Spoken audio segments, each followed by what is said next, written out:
reaching for the sky. Every train home never dies, on the edge as the numbers fly.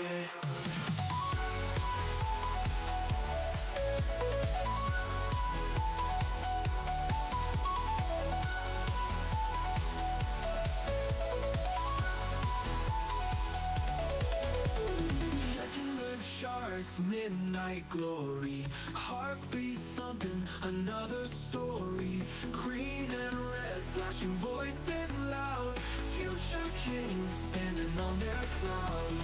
Checking the charts with their AI, up we go, reaching for the sky.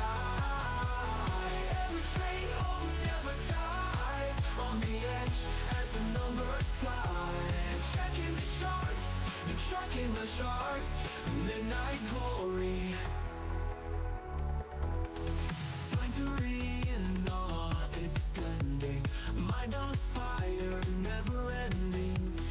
Dreams of gold, relentless fight, push on through the endless night. Push on through the endless night. Push on through the endless night.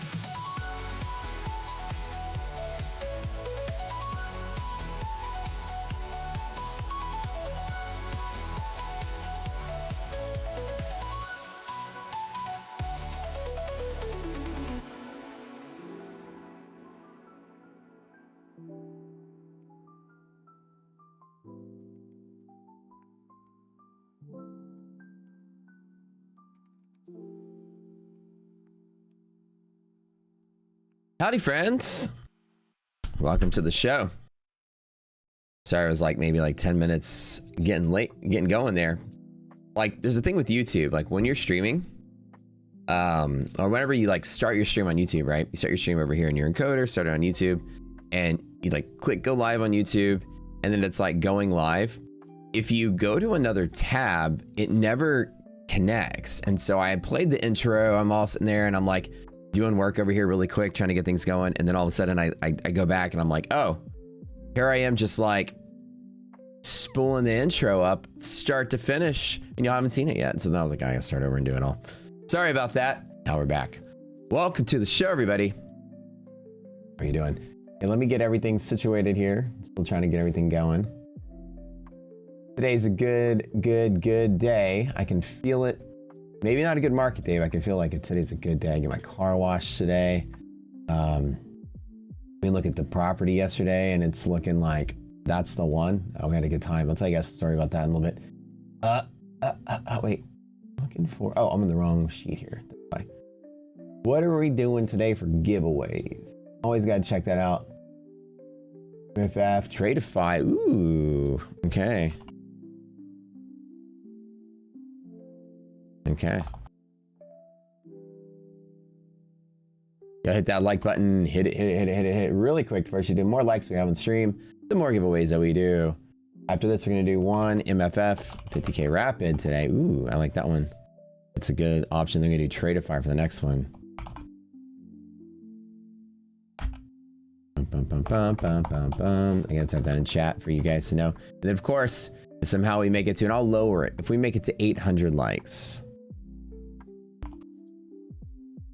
3 Tradeify straight to fund it. I'll lower that from 1,000 since I'm doing all day stream anymore. We'll lower it down to 800. You guys can get there. We get about 1,200-1,300 viewers in the morning. See if y'all can get that. Boom. Okay. 1 second. Everything else here. Get my glasses on because I can't see anything. Trading makes you go blind, according to Lance, the man himself. All right, let's go here.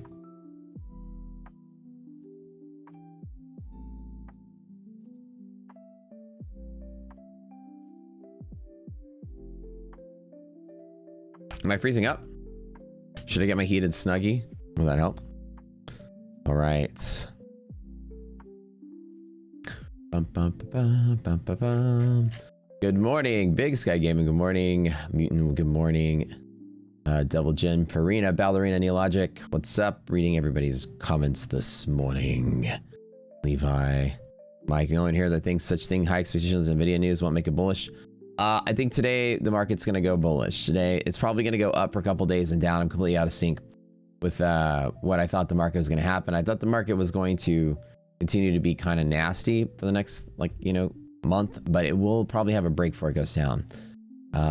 I got last night wrong. I ultimately tried to make a little bit of a short trade on that pop after whole Trump stuff, and I got stopped out this morning. Overnight while I was sleeping, woke up with a loss. So I don't think we're going to get the big sell-off market today. I might not even make any trades today, just kind of let it do its thing. It does feel like it's trying to inch its way bullish. I'm probably going to wait all day for a pop to grab a pop and reset towards the highs. And I don't think I want to fade it off of the top either. Oops. Dang it. Hold on. When I click that button, click the home button and it opens like 40 tabs. No, don't open all these tabs again. Close, close, close. Okay, wrong thing. Here we go.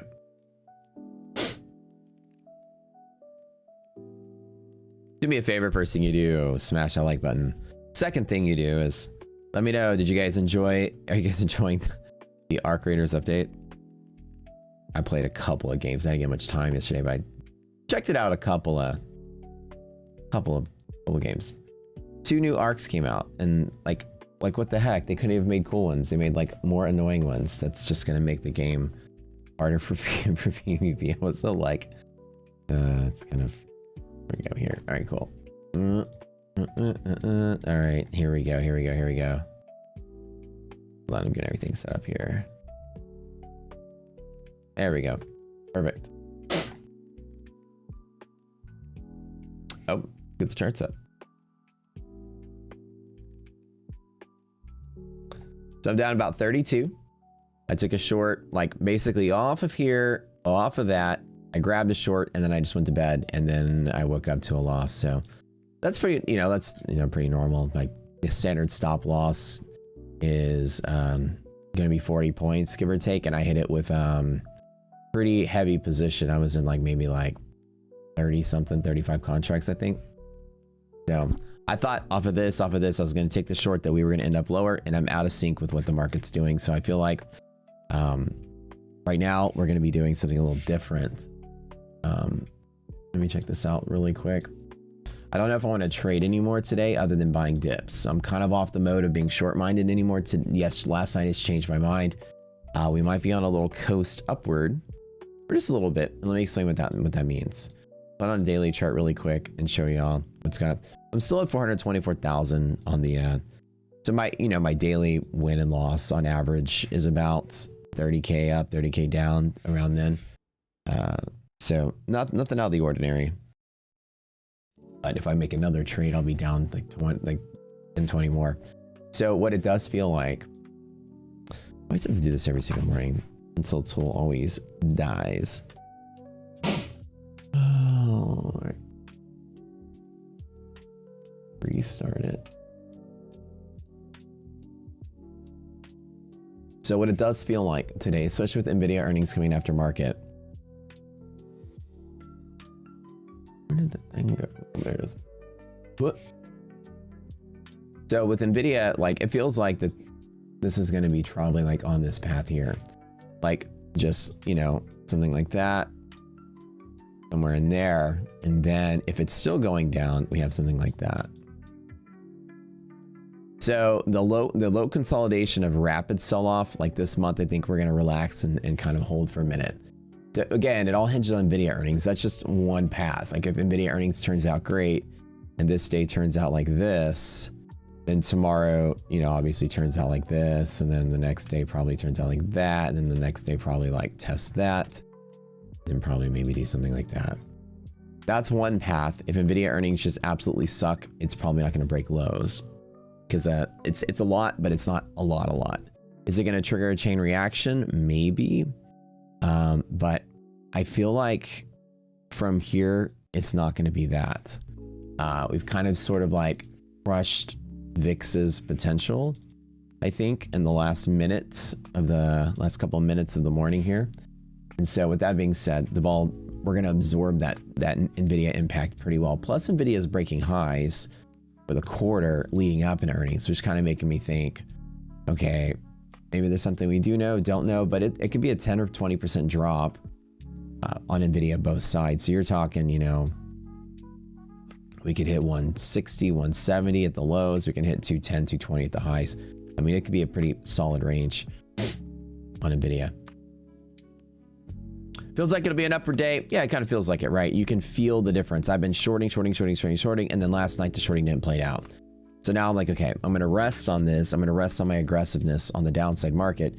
It's not that it's breaking highs or anything that has me convinced that it's going up. You know, I don't look at charts. It's the feel. You can feel it all night that the bid was just popping up. Like when I would like sit here and just stare at this when it's moving around, you can just see like a tiny little order. It would go, and then a lot of selling. It just wouldn't have that resilience. So like, you know, you could just feel that it was trying to go higher.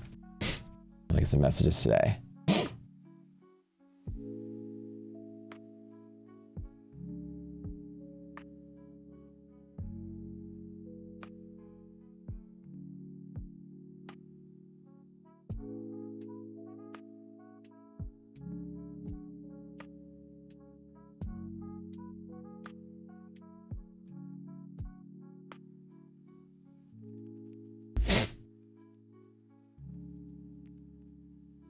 Yeah, the markets are doing their own thing, ignoring historic indicators. So I'm going to be really smart today. So today, with the way that the VIX is, I'm back to somewhat being bull-minded, although I could be slapped around a second time where the market just turns back around and goes the other way.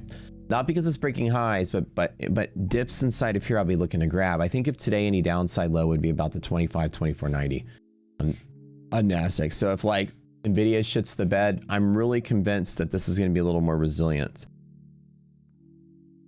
than what we think. It's probably going to do something like this and then probably truck along, and then something else comes along. It might trigger things going lower.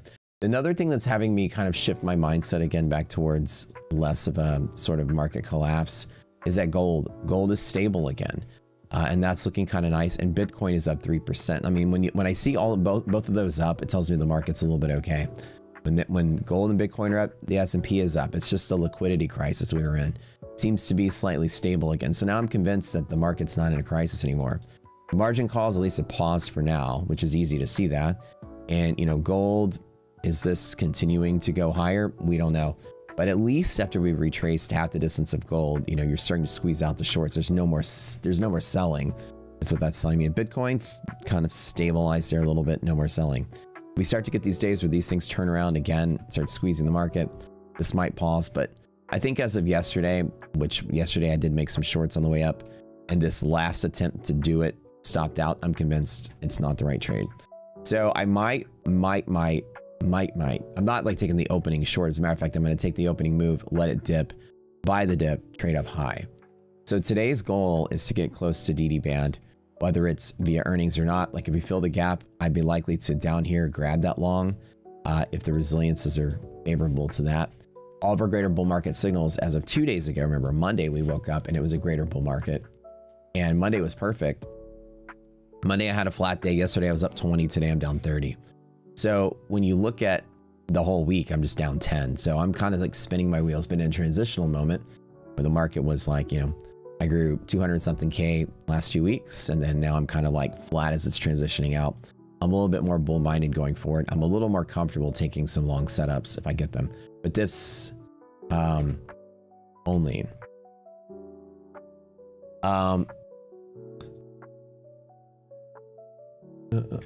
Somebody's asking about my code from Apex. Well, I'll be honest with you guys. They got pissed when I posted this. I finally figured it out. Yeah, because I got some angry messages from them when I posted. Apparently, you know, nobody's gonna pay me to be quiet about how I feel about stuff. I don't take a paycheck and suck off the prop industry's dick all day long. I talk real talk for you guys. And apparently this, you know, when you start running polls like this and 1,400 people show that everyone's sitting there calling them a scam and whatever, they don't like that shit. So apparently I don't have a code with them anymore, but that's all right because you're not going to buy my silence. But TPT is the better option. Apex, as I was telling you guys yesterday, actually, Apex is the lowest ranking in our difficulty score. It's actually ranked as in like the category of like scam. I'm not really scam. Let me say that. I'm not trying to be mean to Apex. It's like you're guaranteed to lose. It's not it's too hard for the price. And so their difficulty score is as low as it gets on the scale, which means as far as they all go, it's almost terrifyingly low. But yeah, so apparently when you put out a poll that has 1,400 people vote on it and 40% call it out like outright fraudulent, they don't like that kind of stuff. So they said certain things you said online, I'm like, I don't care. Like, I'm not gonna be like I told you guys before I even started working with them, I was like hesitant. I was like, I gotta take them off the thing. But I was like, yeah, no bad blood or anything. I'm like, they came out, took me to dinner, wanted me to promote them, and I still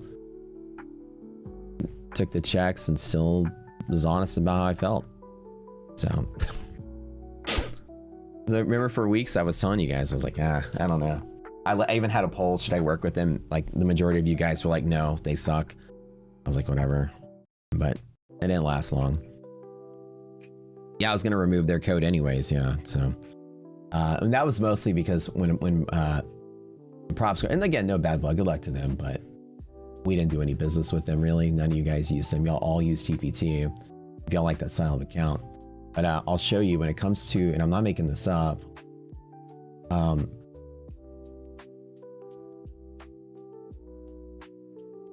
Let me do this really quick. So on the difficulty, I'll give you guys some raw difficulty numbers really quick. But that plus a couple other things. Apparently they want you to go out there and talk about how awesome they are. I'm like, oh, that's how it works, huh? Okay, so let me show you the relative difficulty. This is the raw difficulty score. So this is not the weighted score, but this is TPT by comparison on a scale of 1 to 10, 10 being the highest. Anything that's 5 or below is considered spectacular. This is difficulty. The difficulty is based on your failure rate. Okay, and so this is TPT right here, and this is Apex.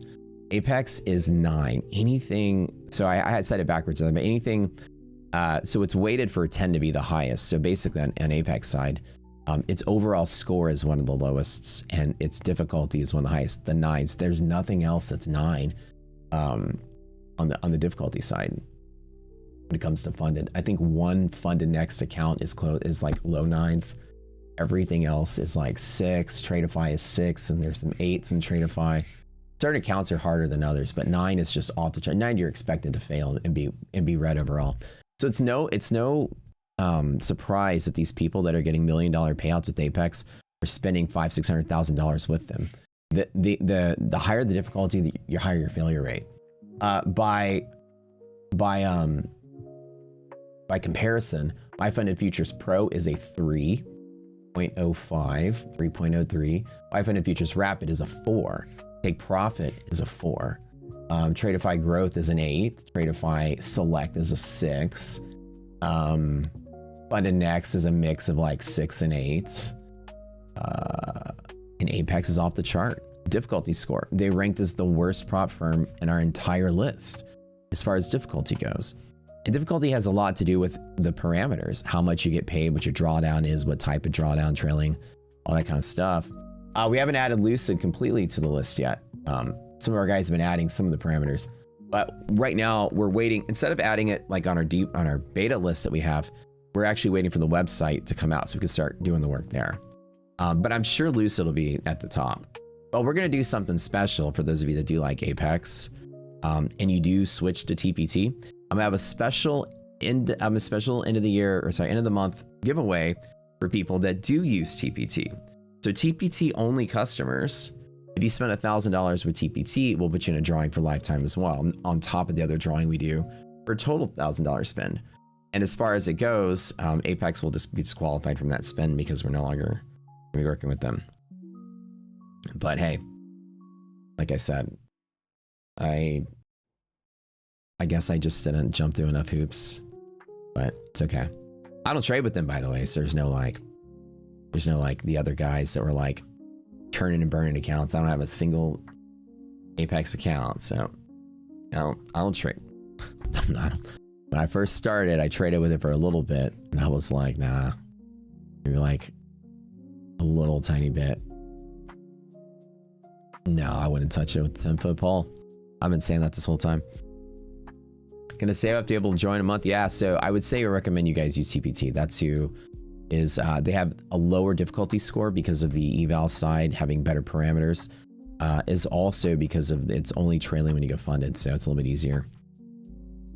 Nvidia is really interesting. 10 days to pay out, but very cheap. Yeah, it's a little bit different. Keeps freezing. Am I on wired? I am on wired. See, that's why I keep having this like suspicion that the internet stuff is something going on in the lines in the back end. That's what I feel like. There's something. I don't know. We still have the wire like running through the house, this like, you know, 100-foot wire. But what the guy's gonna do, our electrician's coming and he's going to install this lighting in the backyard. And also they're gonna drop the cables through the wall. I think he's coming tomorrow to do that. Woo, today's a good day. I get my car washed. I always love to get my car washed. The guy comes to the house, cleans it right out in front in the street. My car's been a little dirty. I haven't had it washed since probably like 2 months ago. It's so dirty.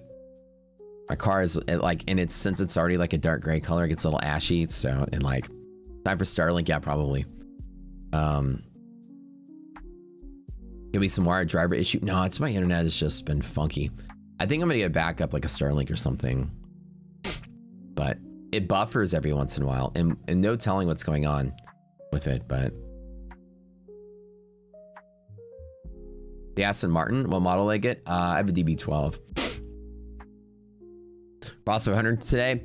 Well, we'll see. I mean, I'm still very long-minded. We are gapping up pretty significantly, about 30 points on S&P, about 30. Yeah, like last night when Trump was talking, and then at the end of it, it dipped like this. I put in a short, like right here, and then I was like super excited about it because whenever I was going to bed, I was up 20K or whatever it was, and I was like, okay, that's cool. And I set a stop loss. I think like my stops are all basically this region 20. I just basically spread them out through here. And I woke up and I was like, oh, damn, this stopped out of the whole thing. So that's okay because it's, you know, better safe than sorry. And that's just with normal risk parameter. If we would have fallen to lower DD band, I would have woken up to, you know, 200 grand probably. So it's, that didn't work. But at least for now, we're gapping up significantly. The question becomes, is half gap going to be support with strong enough resilience? I'm certainly not going to long at the open. If it continues to trade up, I'm totally going to miss out of it. I'm perfectly okay with sitting out today. I did have 2 of my prop accounts. I don't have, let me get the screenshot of you guys. 2 of my prop accounts did make that trade and then hit my profit targets that I had set. So at least I do have some green on the board. I forgot to take a picture, you guys. But yeah, so anyways, as I'm gonna repeat from this, just to kind of remind you guys who are just tuning in, Apex is ranked as the worst prop firm of all of the people that we have on this list as far as difficulty goes. It is the lowest difficult, I mean the highest difficulty score at a 9, and it makes it one of the lowest ranked prop firms, and it exposes the fact of the high failure rate, which is really based on the risk model we put in. You're expected to be net red on average in general trading with Apex. And that's why all these influencers are getting busted for spending $700,000 to make $2 million, because you're barely just 1xing your money, maybe 2xing your money, like trading over there. You want to like a 10x opportunity, you know, Lucids and Tradeifys and My Funded Futures are more akin to give you a 5 and 10x. They're going to cost a little bit more up front, but they're much easier to pass. And easier has to do with like how much drawdown that you have for the profit target you need to make, how many days in the market, what type of drawdown it is, can you flip the account, what kind of news-based trading parameters and stuff, what can you can't do, can you do. Thoughts on the Justin Real? I don't know who that guy is. I see him on YouTube. I learned about him through this whole fiasco. I don't talk about people. Let them do their own thing. The guy that said he wasn't profitable or something, who cares, man? Look, I'm not going to point fingers at one person. Every single trader out there on social media, every payout princess, every whatever, none of them are profitable. None of them. I've seen a couple people make money. I've seen Rips make money. I've seen Brian make money. Even I've seen Brian's account, his personal account. He's made some money. Other than that, I can't name 4 people off the top of my head on social media that are profitable. Every single one of these jokers out there don't make a fucking dime doing this. So I can't have thoughts on one person. My thought is the whole industry. Every one of your YouTubing payout kids, none of them make money trading. None of them. None of them. And none of them own a real trading account. They're all just pushing props to make sales.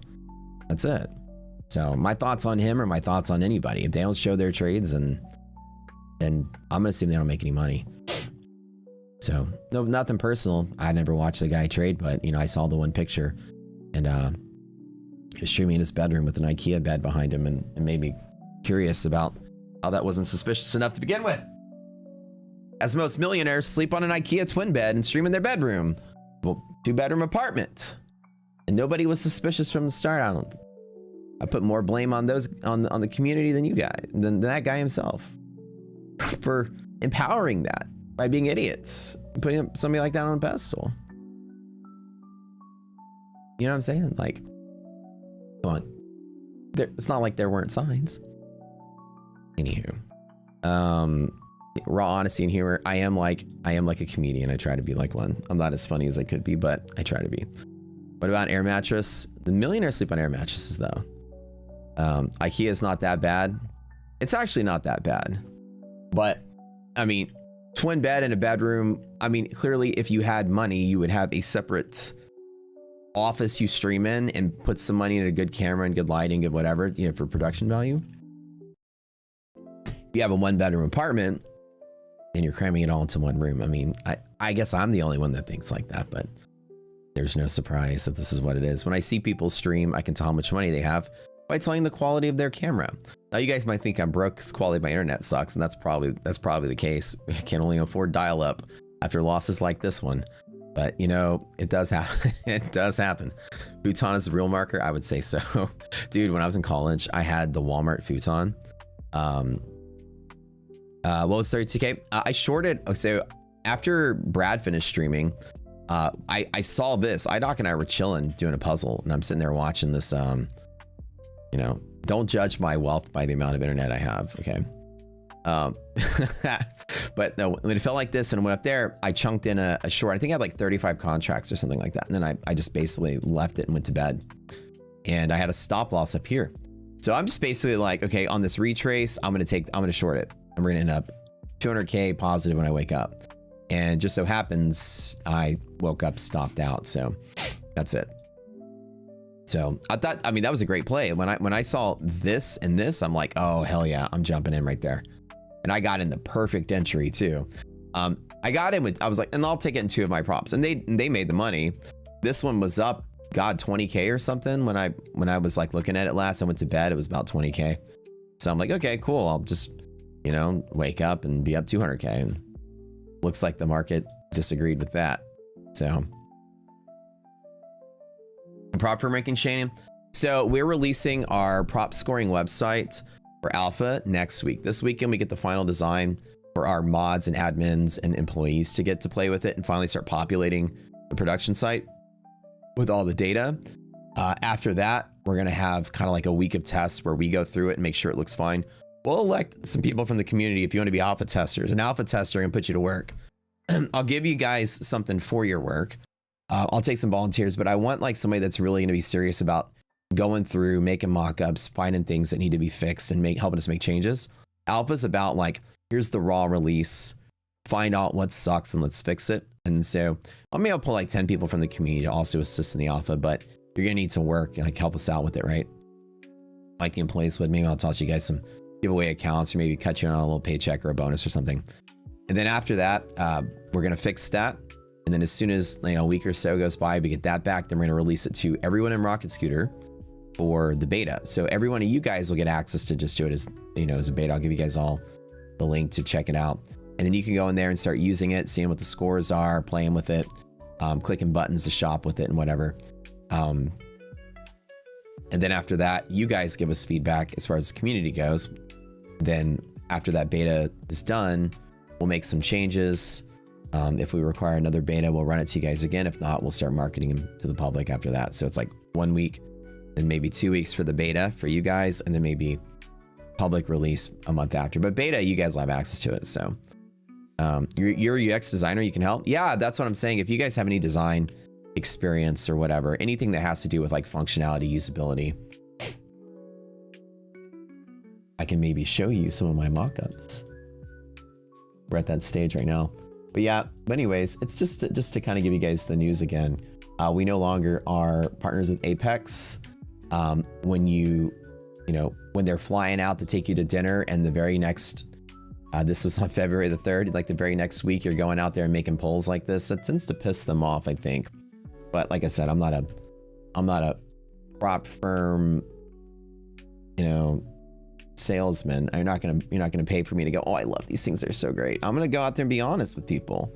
Looks like the vote came in, and that's, I made a couple of posts like this, and I didn't rise to their defense in the middle of this controversy with whatever. I actually continued to talk stuff about it. I'm like, thank God I don't trade with these guys. Well, I think they had enough of my voice. But the way that it goes, I'm going to be honest. And I think the prop industry, especially the salesmen, are very much on these like sites out there. They're all like paid for, ranking sites. Oh yeah, their partners are ranked at the top. This is going to be biased. No matter who I like or don't like, or who pays me, don't pays me, everybody's going to be on there, equally ranked based on their score. That's it. The world out there is like, everyone's telling you this prop is good, that prop is good, this prop is good. And it's all based on who pays them the most. People cut me a check, I'm not going to go out there and say, I hate these guys, I hate these guys. Oh, they're paying me, oh, I love them now.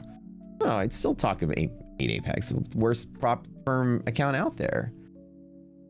I'm curious what you guys think, and I hosted a poll. They actually asked me to take it down, believe it or not. And I was hesitant to do that, and then I was like, fine, whatever. I regret taking it down, but I did take it down in the middle of it going up. I could probably have 5,000 people vote on it, but anyways. I guess when you do stuff like that, they don't like that. But you guys got my honesty. I got a commitment to that for y'all, and don't even matter to me. Keeping it real. Like, you know what I'm saying? Like, I'm not the kind of person like, don't rock the boat. Like, I'll be honest. So you better believe, even though I'm on my funded TV, if they start stinking the bed, I'm gonna tell you. Like, I'm not gonna. The prop money is just a side, just like side stuff. I don't even. It's not my income. I rely on it. We did the poll here and got the same result. Yeah. So anyways, what I'm saying is, if you guys would like to switch to TPT, I'm going to host a TPT. So those of you that spent $1,000 to take profit, next month I'll give away, remind me, next month I will give away 5 lifetimes. 5 lifetimes. If you use Apex and switch to take profit, if you spend $1,000 with TPT, don't spend anything with Apex on the other side, because they're an equivalent type of account, but TPT ranks so much higher and so much better in difficulty score. We'll have a TPT only giveaway for those of you that shop at TPT. So I'm going to reward the community who are TPT customers. Take profit I do trade with. I actually do like them. I actually have been having a really good time with them. I've 5x'd my money with TPT, which has been probably one of the better or quicker returns. It's not as good as I've done with Funded Next. Funded Next has been probably the easiest payouts I've had, but end of the day drawdown is much easier than trailing drawdown. Yeah, for the end of March, if you spend $1,000 at TPT using code Rocket Scooter, we'll do up to 5 lifetime giveaways around the end of March. And this is in response to, if you guys do want trailing drawdown accounts, what's the best one out there?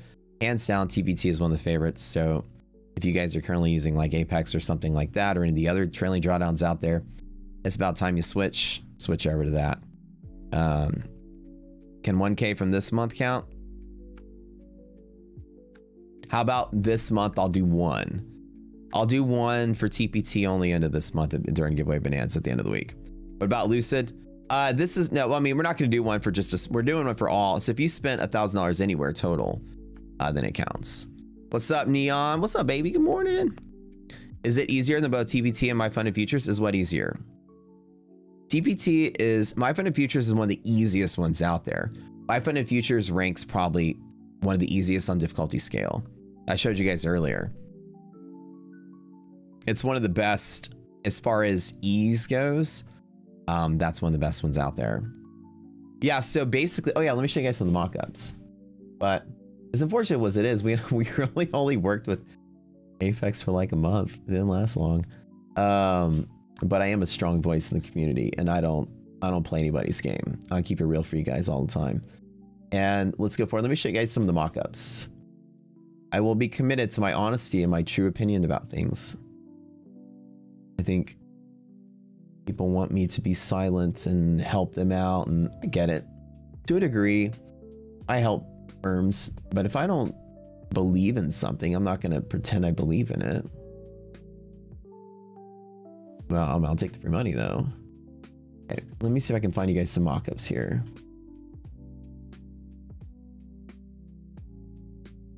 I will show you one mockup that is going to highlight. I'll show you one mockup.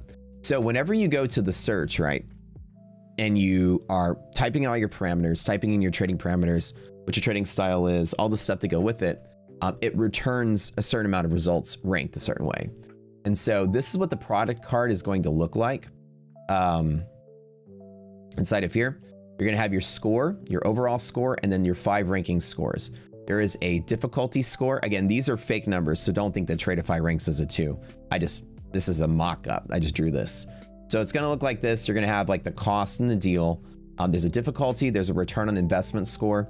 There's a price per time and market score. There's a price per drawdown score. And there's a review score. The review score is going to parse every review site out there and get a ranking from everything from our own site plus Trustpilot plus everything else. We're parsing all the major data and then having those reviews create a score here. And there's an overall score that's going to be unrelated to, it's not like an average of the 5 scores there. It is its own relative score that is the overall value of the entire thing based on your trading parameters and probability of you failing. The higher the score, the less probable it is for you to fail, mixed with the return on the investment you're going to get. So if you want to know how long it takes, you want something that's quick, you're going to be looking for price per time in market. You want something that's easier, you're going to be looking at a combination of difficulty and DPP, things like that. So the scoring is going to be very comprehensive, and you get to know what the payout that you get, the money that you put in, and the score. So you're going to be, so that's kind of what it's going to look like. And give you guys a little trick in the mockup. So this is a mockup that I had to take these 5 categories and put them into a little drop down so that it works well with mobile. But anyways, that's what the search results are going to look like. And our color scheme is a purple and black sort of thing. So I think it's pretty kick-ass. I think it's probably like each time we've designed a website, it's come out better and better and better if we've gotten better at design. So this website is the prettiest thing I've ever built. So once you learn what each individual thing is going to be, Nvidia has earnings day after close, to be careful. Yeah, 4:20 Eastern, so about 20 minutes after close, we got Nvidia going. I have switched my mode and my mindset away from being super bearish and shorting opens. I think today, whatever dip that we get, I'm willing to buy to pop right back to where we start. Last night, I made a short off of the pop on NASDAQ, which was a great short to take right here. Ultimately, when Europe markets open, it took off the other way. So I woke up, stopped out, even though I was way up when I went to bed. So the feel last night is that the bull market is back. You could feel it in the order flow. You can feel the algos are just pressing higher. I'll tell you just to get started, gold is up, Bitcoin is up. And both of these are recovering the pressures off the sell side of the market. So my thought is we're all hinging on Nvidia. It can move the market one way or the other. But I don't think with the way that the VIX is in decay below BBB, I don't think Nvidia is going to be as big of a problem on the overshoot side of the index. I think the index is going to sort of like not break lows on Nvidia anymore. I think we're probably going to go higher before lower. We might even retrace to the 670 level. I'm kind of almost bull-minded going forward. I'm not going to be shorting. You know, and again, I made about 200K in the last 2 weeks, like 100K each week, just on the short side mostly. And now this is the time when the market convinced me, okay, Matt, you're out of sync. It's probably long side going. Look, market's opening and popping. So, no short side setup. Like I said, I've made like 7,000, maybe 6,000 here in the prop, and then I'm down 32. So I'm down about 24, which is okay because with that being said, I don't have any desire to short this anymore. I am very much looking for these long setups. We have liquidity pockets wherever they end up being. I'm willing to take it. Now NASDAQ has a negative 15 res, and my first, intuition on this is to jump in and try to short it. But I'm still not going to do it. I'm going to give it a minute to stabilize. Out the door, upper DD band is probably the limit. And I don't, like yesterday, DD band was where that play was. and it really wasn't selling off of it. Yeah, so it's just standard bull long up, setup all the way to DD. So as we're opening and popping, thought about engaging any shorts, no trades here. Liquidity pocket, EST, and I'm probably gonna say that the DD ratio is greater than half when we're outside of the problem areas in the monthly maps. As of today, your longs are up 35%. David, let's go. Yeah, like, you know, overnight the sentiment shift. Europe came in and said no, and especially when like Asian close happened too. Like we weren't really selling off, and Europe opened and took off. You can just feel it and see it. So it's good that I call it right. There's no negative arbitrage. There's no snap back down onto this just yet. There is a liquidity pocket on S&P, which I could probably maybe take something there. Let me try this. Okay. Try this one as well.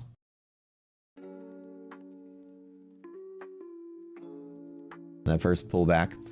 Inside the pocket, that is the long setup to take all the way up to DD band today. So I think we're pretty good. No, and again, if we sell off the open and with negative resilience, market's doomed. All right, so let me engage. As soon as we have that dip, I'll go ahead and jump in. At the bottom of the pocket. So liquidity pocket is good, 90 DD ratio, unless I'm just completely wrong a second time, the market decides to sell off, we're fine, but everything is solid for a run through there. So anything that does this and returns to there, it's a chase back up to the top. So I'm gonna wait comfortably for that very first dip and take it. I also can engage in a really small position if it does break out and go, but I don't want to take the breakout. I want to condition myself today just to buy the dips. So like I said, for those of you that use trailing drawdown accounts, we are hosting a giveaway next month for 5 Rocket Scooter lifetime memberships. Lifetime is a $4,000 prize. If you spend $1,000 with TPT only, in addition to the current lifetime giveaway we do, this will be at the end of March. So I tell you guys, like if you use firms like Apex or other trailing drawdowns, we're doing a really big push for TPT. If you use TPT and spend $1,000 there, as your prop firm of choice, we will give away 5 Roxy lifetime accounts as a prize. So if you guys have never tried TPT or you like TPT, that's where it's going next month, up to 5. So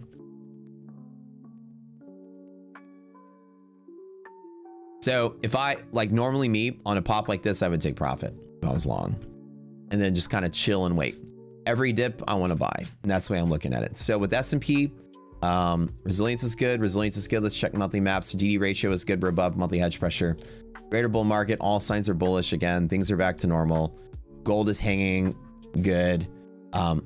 Monthly maps have repaired themselves. The bull side is slipping down. Bear side slipping down, which means liquid market or illiquid market to the upside.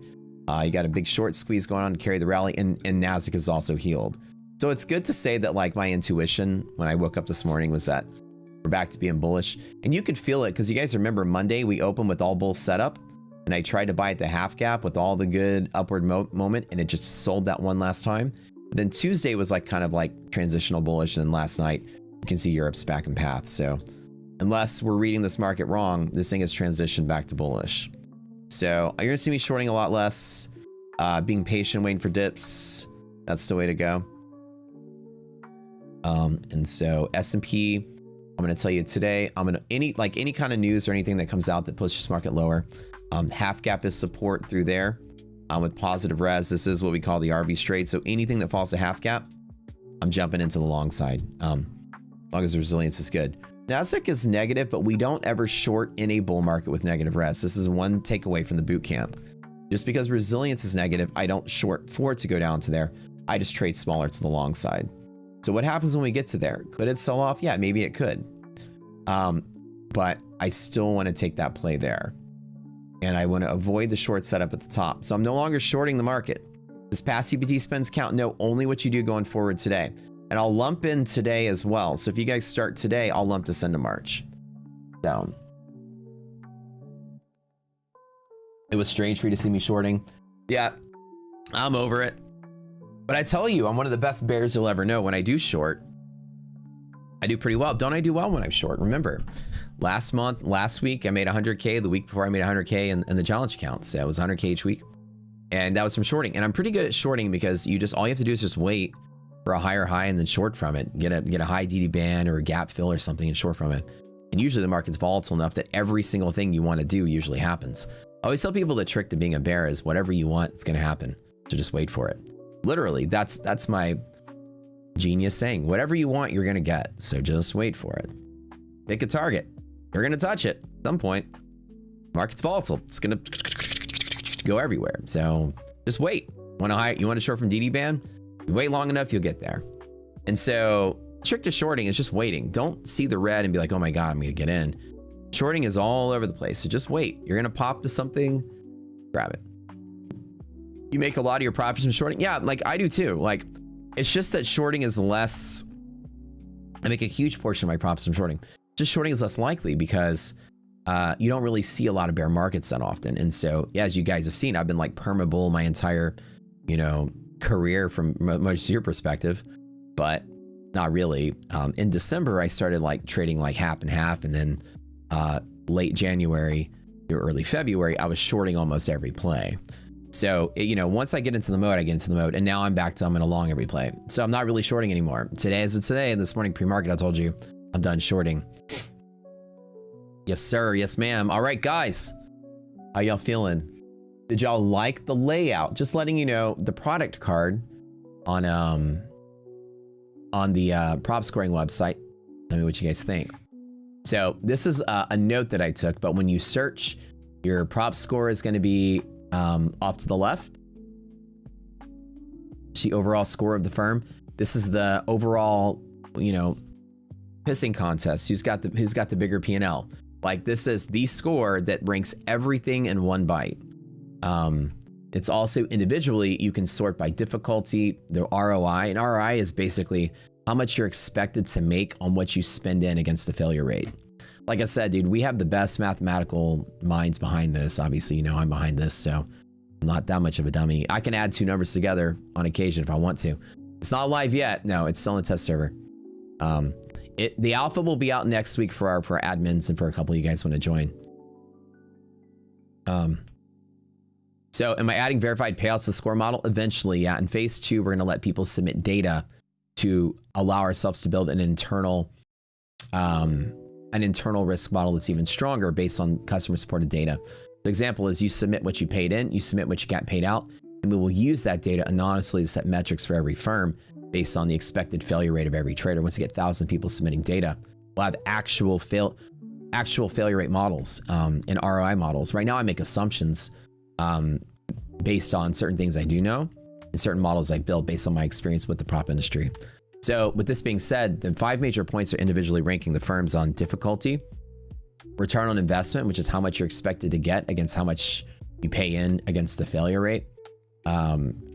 Price per drawdown is the basic metric most people do, but it's important to know how big of an account. This is how big of an account you're buying. The higher the price per drawdown, or drawdown per price, the better the account. So you're buying yourself a bigger account. Price per time in market is you're buying time. And then review is an aggregated review score of every review site out there, plus our own site, which gives an overall score. The overall metric here has nothing to do with the reviews. The overall score uses all the components to go into the other things, plus some other things, but zero subjectivity. So the overall score come out is based on just mathematics, no reviews, no matter what people say, it is based on just the numbers. Do you guys like the look of it at least? Just curious. The color, the layout. Oh, and then we present the payout and the time it takes to get a payout once you're funded. Pretty cool color scheme. I haven't showed you guys any other graphics, but that's what the search results are gonna be like. Oh, yeah, no. This is a mock-up, sorry. These numbers aren't real.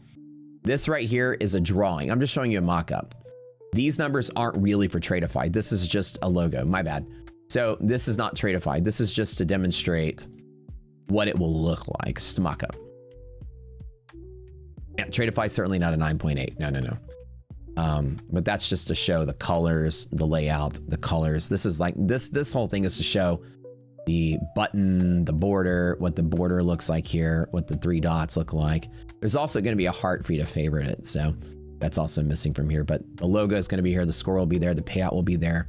The 5 scores will be there. This is a drawing that I made in Microsoft Paint. So ignore the actual numbers, but DD tap, I'm not shorting it. Nope, everything's pretty bullish today. And I'm not shorting out the DD tap either. Today I might blast through it. As much as I want to jump in on the long, I'm not going to engage on it. I'm going to wait for a dip and grab a long. An S&P, I'm going to grab the bottom of the pocket if we get it, or at maximum, half gap is going to hold and we'll back up. If we had half gap, I'll turn this account green today. This would be the ideal setup. Some news event or something comes through, or some scare happens, we get a flush. I'd love to grab it. Nvidia earnings today, so 20 minutes after market close, we have Nvidia coming out. Earnings. Looking forward to see how it compares to your Excel comparisons. Yeah, so I'll tell you in the raw data of what you guys believe, I'll tell you some straight up facts. The highest ranking accounts out there are My Funded Futures Pro and TPT 50K and 100K. And that is collectively you guys' favorite accounts. Who here uses My Funded Futures Pro or TPT 50 or TPT 150? Just curious. Who here uses those accounts? I want to tell you guys that the customer base. So My Funded Futures Pro overall, the highest ranking one is actually, well, actually Rapid too. So Rapid 150 is the highest ranking of the Rapids. Pro 50. So if you use Rapid 150, Pro 50, TPT 50, or TPT 150, say you do.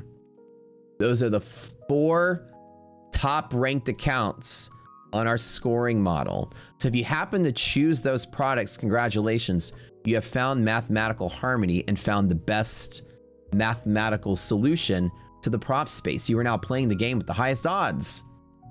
Did you know that? You're too pro for poor, too poor for pro, too school for cool. Does that make sense? If you guys have chosen that, congratulations, you've chosen the best ranked accounts out there. Which is good. So if you have, like I said, if you've chosen those, you're now playing the game with the highest odds. You have the casino, which game has the highest odds? Those two. Which game has the lowest odds? Apex. And it's no surprise that the lid got blown off and all your gurus out there flashing $100 million payout, and it took them $700,000 to get it. Apex is the highest failure rate of any prop firm out there and has the worst difficulty score of every prop firm out there on the list of the majors. So as this data is coming out, we've been honest about it, and I think we're starting to piss off some firms, and I don't even mind being, with that, because we're going to be honest with you guys. The worst ranking firms are going to tank when our site comes out. That's going to happen because the truth will be revealed and the failure rate and everything. Well, and as we collect more data, we're going to publish the expected failure rate based on supplied data from the customer base. So one thing you'll be able to do in phase 2 of our site, which shows the history of the score changing and stuff, is user submitted data. You can submit your entire, if you want to submit the data, it's anonymous, so we're not going to look at it and put you on blast or anything. You're like, hey, this is all that I've paid in. This is what I've paid out.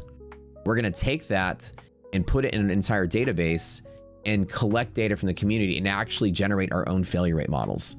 Imagine that. Imagine having the failure rates of every major prop transparently in the open now. We're not going to let this stuff sit there and be obscured anymore. You guys ready for me to blow the lid on the industry? By the end of this, we won't have an affiliate code left. That's all right.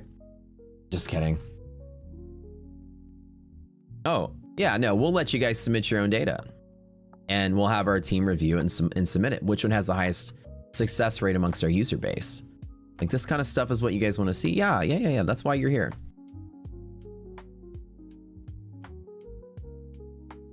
And right, like the initial assumption is I have assumed failure rate models, mathematical ones based on, well, I mean, I can tell you how the prop space risk models work because I know how they work, but I'm not going to tell you guys, their proprietary models, but I have a base assumption off of what the prop firms actually do. Like going forward from that, you're going to see who really is the best. Like I got to say, My Funded Futures and TPT are ranked up there. And I'm sure Lucid isn't on the list yet, but I'm going to assume that Lucid will be up there as well. Tradify is spectacular. Lucid's probably going to be just as good. But what you'd expect to be good is actually mathematically good. If you guys have chosen those paths, you're probably figured out what was best. And so with the difficulty score of 9, where Apex was, that's off the charts. Nothing else is a 9. Some spot accounts from certain firms are going to be 9s. Their design is like cash grabs. So like a firm may have a bunch of things that are like 3s and 4s and then have one that's a 9. it's marketed like with a big payout or a quick payout, but all of a sudden you get trailing drawdown, you're going to stop out a whole lot. Those type of accounts are considered cash grabs. And you'll be able to see like which firm made a cash grab account. I'll give you an example. On difficulty side, not that I'm just playing favorites to like poke at people. Let me pull up, like, where was it? My funded on the eval. One of them was pretty high. No, not my funded. It was difficulty. So like Tradeify, like the growth has a really low difficulty relative to the flex. And so the flex plan has a higher difficulty. You know, usually these firms will like put out an account that's like moderate risk to them. And then they'll put out an occasional account in the mix that's low risk to them and a high revenue generator. The ones that have high difficulty score are designed to be revenue generators, cash grabs. It's like the game. You ever watch Vegas Vacation, National Lampoons, where Chevy Chase is trying to make his money back and he goes in there and the guy's got his arms behind his back and the game's called pick a number and he goes 7 and the guy goes like this. Damn it, I've lost. You have a 1 out of 10 chance of, you know, winning that game, but the joke is the guy's just showing you the number behind his back. You don't even know if he's lying. So, you know, that'd be something like that. But anyways, so some firms are going to create an account that's just, the ranking is so bad, and you'll be able to see why. Like when you break down the individual scores, oh, this ranking is low. Oh, the difficulty is very high. That's why. So it's like a very, very, very big profit target, very, very, very small drawdown, long time in market, trailing drawdown, can't flip the account. Yeah, you know, all these things add to the score, and you'll see like the hidden parameters that make these things easy or hard. So that's it. Will allow firms to promote themselves to having the best accounts, thus raising the bar for the whole industry, and everyone has to follow. Yeah, I believe that given enough time and enough transparency from my website, I'll put 70% of the prop industry out of business if they don't shape up to compete with their competitors. That's assuming a lot that we get millions of hits a month, like some of these other aggregate sites. But I think the idea would be that you're not going to see 10 prop firms start up every day, which is great because you won't get suckered into influencer marketing into another fast track that blows up. Did I buy any calls? No, this didn't dip hard enough, Morrow, for me to buy the calls. Yeah. So you see how I'm not shorting off a DD. I'm very, very much long-minded, but I don't have an entry point. So I might miss out on some of this, which is fine. We had all the signal last night. I did take a short off of this pop, went to bed with the stop, woke up with a little bit of a loss, no big deal. But I did take that short in a couple of other places. And then make the money there. So one of my TPTs, one of my funded necks also had that short and they hit my profit target and stopped out automatically. So somewhere in there. Long of DD band. It's very possible that that's a trade setup. But I'm going to tell you guys, I'm going to wait for whatever midday flush that we get and jump in on it, wherever it ends up being. I'm not going to try to get in the first hour. Wait, okay? Let the market do its thing.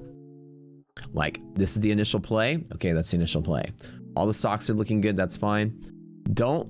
I don't like to, I don't think we're in the clear just yet, but we are okay on VIX and okay on everything else. Nvidia is also rallying to quarterly highs, towards quarterly highs with earnings coming up today. Remember, it's a coin flip on Nvidia. If Nvidia earnings turn out great and we go up there, then we go up there. But I personally think that today is going to be like, or that this market's going to be like, and I'm fully convinced, and I drew this morning, is that we're going to retrace back up to this level there and then play from there. And if it really is sort of in a bad environment, then we come down from there. And I'm not really sure that we get that anymore. I'm kind of convinced that this kind of bear market as of yesterday is kind of over. And I think a lot of Wall Street is feeling that as well. But again, you don't know when people's, desire to sell. If we get back up and gold starts selling again, Bitcoin starts selling again, then we start selling again. So the local sort of path is to go to 670 on NASDAQ. And S&P, let me give you that same number. It's like retracing to the red lines, right? S&P would go right back up to 7,000. If all things go according to that plan there. The prop firm ranking website is being released to alpha this weekend. So I'll ask for some alpha testers. If you guys have UX experience, or you're just your data miners or a math mine. I just don't want the regular user using it. This is more like a technical. Alpha is always like a technical review. So alpha is like where things are messy. Like you play it when you're playing a video game that's in alpha, the characters are probably going to be stick figures. You know, it's like you're not really testing how cool the hair looks in the graphics engine. You're testing what the movement feels like. Does the character walk into walls and get stuck? Things like that. So for alpha testing, it's not going to look the prettiest. You're going to be testing just pure basic functionality. It's for the nerds. Yeah. So like, you know, people like with glasses like Neon and me, you know, nerdy types only. So we'll get you guys in and we want you to like the test the functionality.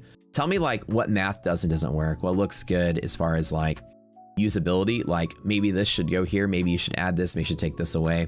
Sort of like the overall feel of the game. And then so alpha, I'll pull some of you nerds in to join the team. Maybe I'll give you some reward for helping out. But the idea is you're like a beta tester, or not like, sorry, like a game tester. Like you're playing my game in its raw form.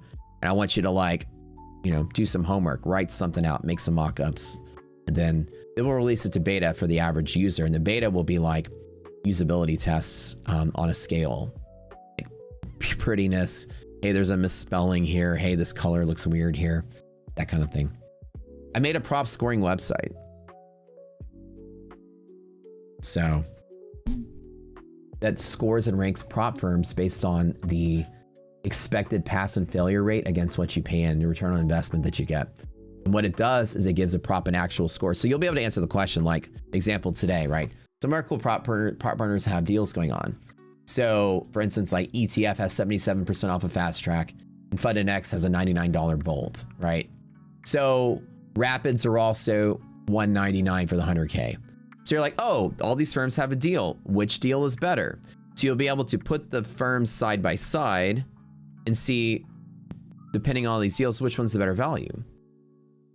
This firm is 40% off, but this firm is 20% off, but they got rid of DLL and it's a day shorter to pay out. Which one's actually better? And now it will put them side by side and give you a score, so which one's better.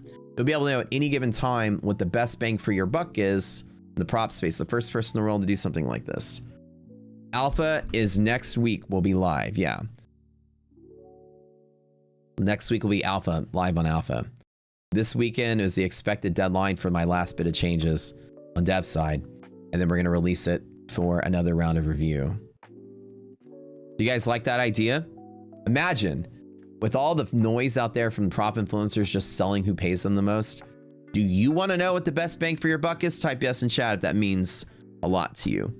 I've sunk a lot of money into this project and I've hired a lot of people to get it going. Is that very meaningful to you for me to build something like this? Which two firms having a sale, both accounts cost $100. Which one's the better $100 spend? Which one has the highest pass rate? Which one has the highest probability of your success based on your own stats, right? You're now going to have mathematics ruling this industry. Fuck the influencers, fuck their sales pitches. This firm is good, that firm is good. I'm about to put all these influencers out of business too. All these little aggregate sites, gone. We're going to take over. They're going to try to copy what we do, but nobody is as smart as I am mathematically and create as robust of a model as I am, because you have to create a very robust prop failure rate model to come up with the score. Back to my scoring model ranks TPT and my funded futures at the top and Apex at the bottom. It kind of means that I've created a robust scoring system that kind of agrees with popular sentiment. So it means my math is correct. And of course, as usual, my math is pretty much always correct. Unless you're asking me to do mental math. As I've gotten older, my brain has turned to mush, so I'm not as good at adding numbers in my head anymore as I was when I was 10, but you will see every prop aggregate site try to copy what we're doing with their own scoring model, and it's all going to look rinky-dink and wonky. Because let's face it, prop aggregate sites are out there run by, I don't know, people that I'm curious they even graduated high school. Not going to lie. The people's champ. Will I make the algo public? So the scoring model is proprietary because every single, you know, prop influencer out there would love to get their hands on how to create a scoring model. I'm taking the business gamble that nobody out there is smart enough to do something like that. So instead of patenting it and going out there, I'm literally just releasing it and keeping it obscured. Making the bet that nobody out there is going to be able to create something as good because it is sophisticated. So like that is my hedge, just that the competitors are just dumb. So we'll see. I should probably patent and trade market though. You know what I'm saying? That like nobody out there will have the ability to create something as good. I know my competition. They're not that bright. How Claude built you, have Claude build you a few and test it. Why not? Will the site incorporate mathematical and statistical trading strategies to gamify? I haven't even gone that far yet. That's a good... You guys stop naming names in chat. Y'all are so funny. And again, I'm not making fun of friends or friends of mine, even though, you know, I do like to believe I'm one of the smarter traders out there. I guess, you know, if you guys want to flex IQ points at each other, there's a lot of dummies out there selling stuff. So that would be one thing is, yeah, like to have additional like uploading trading strategies based on statistics to like basically adapt the risk model basic on like a specific trading strategy. I'd like to brainstorm that with you and some other people. Like, how will we accomplish that? I think it's great. Any data input to the site would be fantastic for the cause. Yeah, don't assume you're the smartest guy in the room. Prove it. Yeah, that's all I want to say. So honestly, like, you know, I'm just trying to be funny about being the smartest guy in the room. You know, you always crack jokes. When I'm being cocky, I'm mostly just being funny. But yeah. Okay, look like I'm getting my dip to trade. At half gap, I might want a long, or even a bull market, I might want a long. But we are outside of DD bands on the Nasdaq. I don't think we're going to sell off today. I don't think anything's going to happen until Nvidia and earnings come out. They'll probably just keep pushing up higher. Should I patent it? Probably should. I would be the first utility patent for a prop scoring website. A prop scoring model.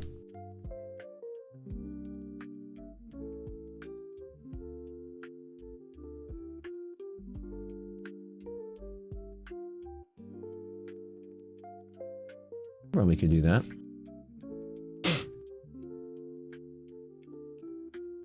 Yeah, if you make a trade secret, they can just change it slightly. You know, Coca-Cola recipe is a trade secret, and then anyone can make their own cola, you know. A patent just preserves your right for competition. It would prevent other scoring models from existing.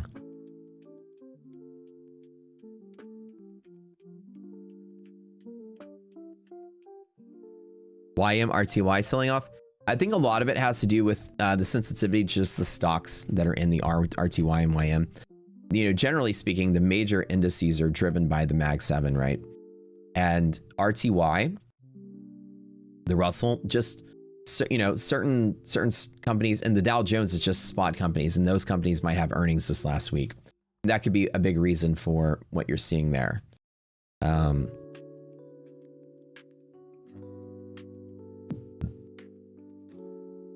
I get you, Charlie.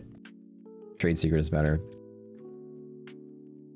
Like, let's be real. Name somebody out there in the prop space that's gonna like, you know, like, listen, I'm not lying, dude. Most of their prop influencers still fucking taking their socks off to count on their toes. They're not gonna be able to put together something like this. I love them to death.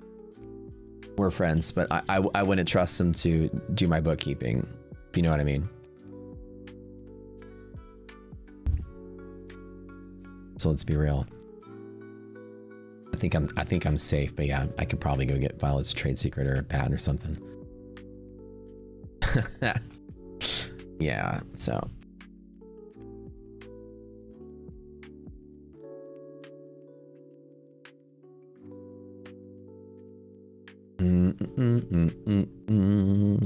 Still going up, baby. I'm waiting. I'd like to get the pocket, but yeah, it's still going up. No shorting.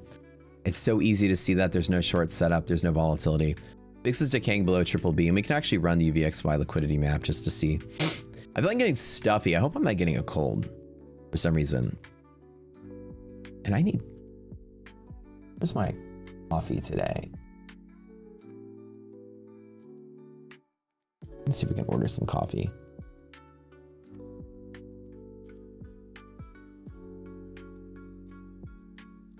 Vixen decay with bearish liquidity map. So basically everything's repaired itself to being a bull market now. I've been contemplating, like, I'm not going to take trades in the big account. I think I'm back to buying dips now. So what I like to do is I wait for that very first scare that the market gets. Like last night was that scare, and like I didn't get the long off of that, but you can see where Wall Street's mind is. And I thought, you know, on here, my short was shorting right there. This happened, that happened. I go, oh hell yeah, I'm gonna get it on the short. And I was up like 20K, go to bed, woke up and I stopped. Pretty simple as that, but I'm not hemorrhaging money. I immediately shifted mindset to long. You're not gonna see me doing a lot of shorts. Instead, for the next, you know, 3, 4, 5 days, I'm probably just buy every dip I can get.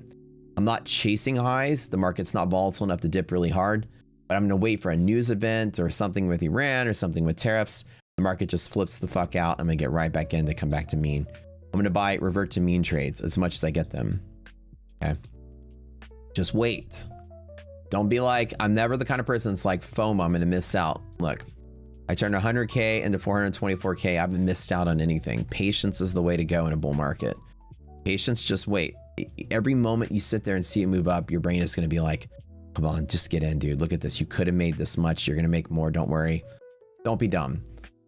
Wait, just wait, right? Evidence is all there that the market's got support all underneath this. So we've got gap support from here to here. We've got pocket support from here to here. As a matter of fact, this falls to there. I might make a scalp from there to there just to play the liquidity pocket, just to test it out. DD band is support. With positive resilience, we got support all through the box and off the box itself, plus yellow line. If you break yellow line, it usually sells off really hard. I don't think we get there without volatility or without Nvidia earnings. So I'm pretty safe to say that with NASDAQ, we are supporting inside of there, which gives me about 140 points of playroom to play off of there and possibly off of there, which 140 points is roughly 30 points on S&P, which gives us all the way down to about 69.10, which means S&P has that same little basket right there to play off of. So just wait, right? I'm gonna get me some better stretch and get me a better play. It's honestly sad how much gurus charge for their mentorship programs. Yeah, like as a disruptor to the industry, you guys pay $1 for my mentorship. Hopefully that deters people from paying $1,000 to somebody else. Oh, I heard that guy, that YouTuber guy, that Ice-T guy, the one that admitted that he wasn't profitable because Jesus told him so. He made him feel guilty. So he became Christian or something. He decided to come clean. It was all, now he's claiming it's a marketing ploy. He's not really, he made it up to sell some app he's making. So let's just be dishonest, and then let's be honest about being dishonest a second time. Not only was I like, here's the marketing. I'm a legit trader. No, just kidding. I was tricking you. I'm not. Oh, just kidding. I'm tricking you again. I'm selling you a product. My mind is completely blown. Like, let's just make our whole platform about how many times I can trick you to gain your trust. Like, what kind of fucking marketing? Can I use the R word?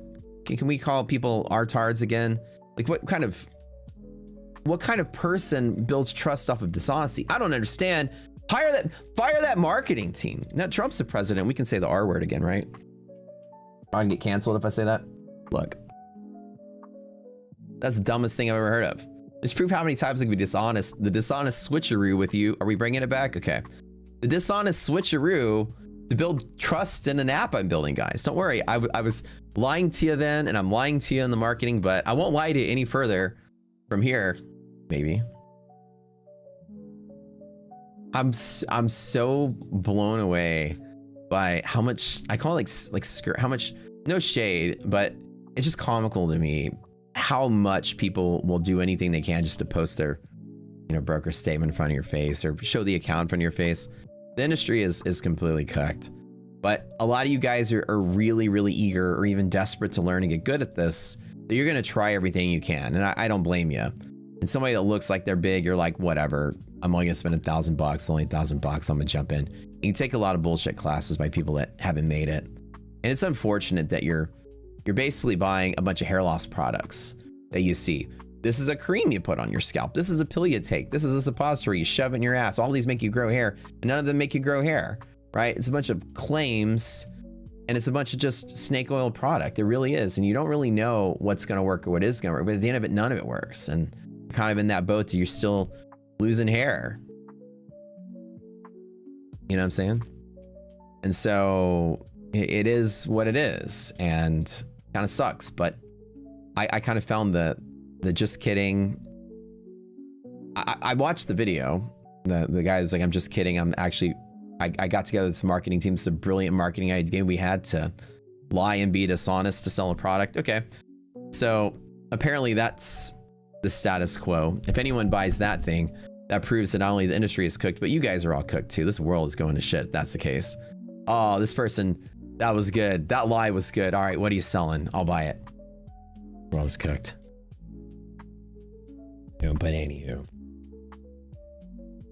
My thought is, you want to sell, you want 100,000 customer accounts, you want to be, you know, massive like Rocket Scooter. There's one way about it. Show your fucking broker statement and everybody will want to know what it is you're doing. But everyone's just trying to talk their way around it. Yeah, maybe some of them are making a little bit of money, but they're not going to ever get big. This is the world that we're going to preach, that you need to see results.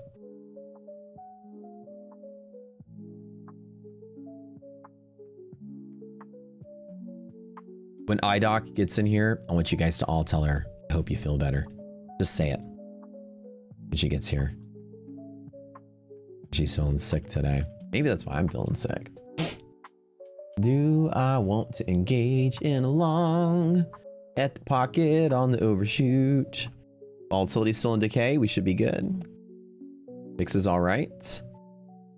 Do I even want to touch this market today?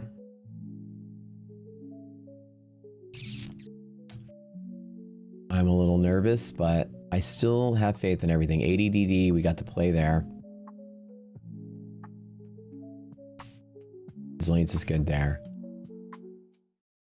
VIX is rising a little bit. Yeah, just a little bit.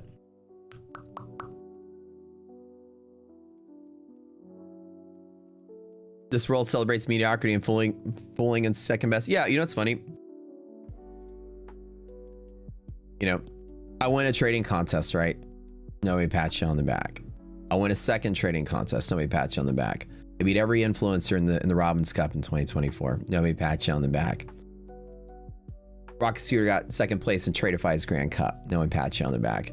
Turn 100K into 424K. No one pats you on the back. But the one day that I wire 70K into the account, every failed trader out there gonna clip it and make a video. This guy's the worst trader I've ever seen. That's what this world is like. People starving to make a buck. I don't ever disclose. Through the prop industry, I make $1 million a month, at least. Okay, that shit made me wealthy. On top of being wealthy, these kids are trying to make 10K a month. That's the level. That's the difference in levels in this place. Like, it's ridiculous. Like, that's how much they're scrounging, trying to make 100K a year. Like, this stuff is, there's leagues to the game. It's a whole different story. And all these guys out there aren't going to show you how they trade. They're trying to sell you something. But again, all the guys out there, they got something to say, except for my trading's better than his trading. And nobody's ever said that. You never hear that. Matt wired in 70K one day into the account. Yeah. Well, that's transparency. I could have done it off screen, pretended it wasn't there. Come up with some camera tricks, done it off screen, magically disappear and show up the next day with the balance there. You don't know what happened. No, I'm gonna wire it on screen. That way you guys can see it. Even when you're transparent, they mock you. See, mediocrity is celebrated in this industry. Failure is championed. Transparency is ridiculed, and success is mocked. Like, it's impossible. Not by you guys. You guys are good, but it's impossible really to see what's going on in this place, where it really is a failure champion world. You know what I'm saying? Like, it's crazy. Like, it's literally crazy. You know, they're waiting for you to mess up one time to tell everyone that they hate you, but it just gives them a couple extra bucks. All right, we're still consolidating here. I'm looking for that. So, to me, I think it's transparent. You know, I wired money in on the account on screen so you guys can see it. Like, that's the whole point. the rule was I'm at 100K to 1 million. If I drop below 100, I can replenish back to 100 because I have no desire to trade a $5,000 or $10,000 or $20,000 account to 1 million. That would take forever. So I consider anything under 100, I can just get it back. And then now, how can I scale 100 to 1 million? Haven't added anything since then, since Christmas last time. And that's really the goal. But you know, and I'm trying to do that. And you guys, at least y'all appreciate the transparency. Like when I was like, okay, guys, I took some drawdown, I'm gonna wire in 70K, and I did it on screen, and the balance popped up and changed on screen. It's important, right? I think that's important. I have no fear of showing you guys I took a loss. It's part of it. I know I'm good. I know I'm gonna make a ton of money this year, and it just happens. But I think people just don't do that because they're afraid that their story is gonna unravel. And I have no fear. I have no story to unravel. I've got proof on paper, so there's not even a story I'm telling. It tells its own story. And yeah, but it's like, I think people out there making videos like, holy crap, dude, Matt is the most successful day trader in the Twit space. Look at all these contests he's won, and even his students win these contests. And he's live in all these prop firms. The very first month he touches a firm, he goes live. Man, he's got all these payouts, and he's making all this money, and there's the P&L on the screen. Nobody out there making videos on that. People out there are like trying to find a failure in someone else because it makes them get a few more sales. Everyone out there is like, if I can take Trader X down, then that's, you know, that's 10,000 viewers a day that gets divided up between a lot of us. So now I probably gain 50 more viewers and someone else viewers. You know, the day that Justin guy, like, I don't even know who he is. The day that he got outed, our stream had 200 extra viewers in it. The minute you bring someone down, their viewers are yours. You got yourself slightly farther ahead. That's the nature of the game. That's why everyone's attacking each other. You bring someone down, then their customers become your customers. And that's people nitpicking each other for the bottom of the barrel 50 people here and there. You know, anyways, that being said, I say just trade well, stay in your own lane, do your own thing. But such is life. Maybe we can grab it long in some of my prop accounts down here. I'm a little hesitant to jump in on my main account here. I took my loss and now I've accepted it. So I need a really good play. And I don't want to long from the middle, even though I believe it can still go higher. With Nvidia earnings, I kind of don't want to play anything serious today. But I know we'll go to a certain level. I believe so. The whole thing is that everything hinges on Nvidia. Bad Nvidia earnings today, like Nasdaq is probably about, I would say, I'm gonna guess about 300 to 400 points of range on Nvidia.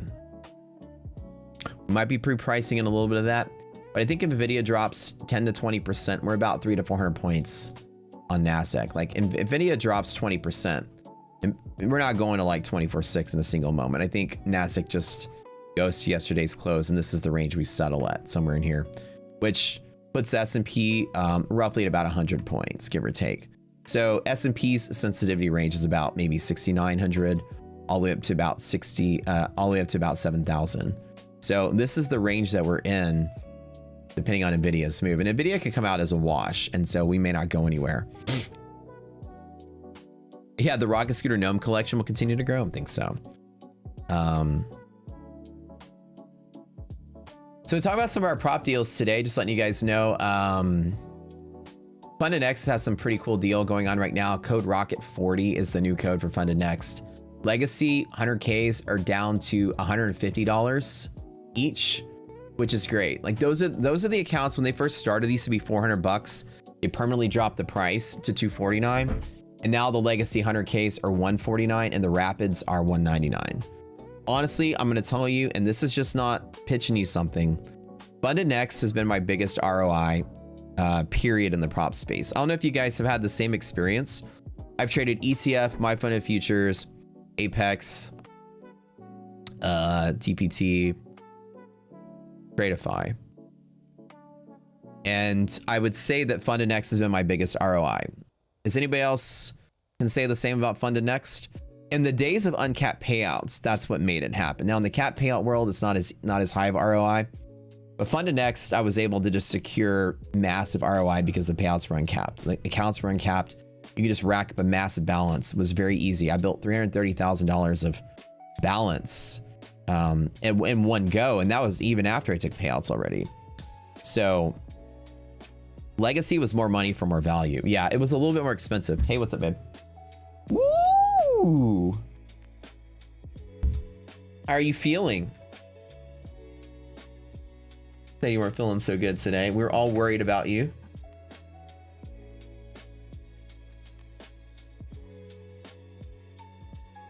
Whoa.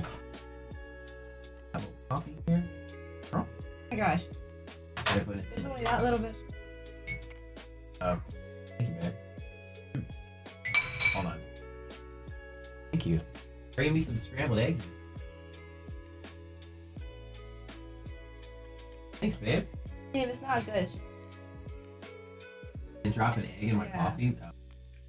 Extra protein, I guess. I've got eggs in my coffee now. Thanks, babes. 3:30. Everybody here, look at this. Look at chat. Look at chat. Come here. Come read chat. Hi, everyone. Oh, you're so sweet. Thank you. I just had a little bit of a tummy. Oh. Will $100 make you feel better? Yes. It's fake. Money always makes me feel better. All right. Maybe I'll engage it along in like one of my prop accounts. 2 of my prop accounts. Wait. 330 what? Oh, today? Okay. Hey, do you mind when my guy shows up? Hold on, let me text him real quick. Hold on. Let me double check. Okay, he's gonna be here at 11 to 11:30. All you need is open the garage. I can have him pull it out. Okay, cool. Excellent. All right.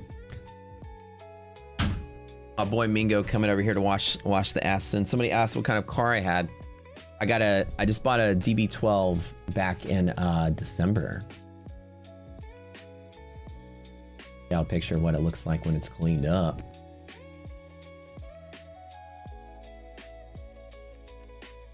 A baby. That's my new lovely. He's a beaut. Fast as shit. So doesn't look like that right now. It kind of looks dusty and covered in pollen. So show me that Aston Martin. Oh, I love that song. But yeah, so I'm gonna get her nice and clean. So he comes and washes it out in the parking lot. So that's how I can get it nice and clean. And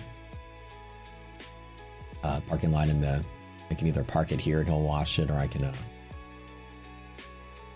that's right outside my house right here.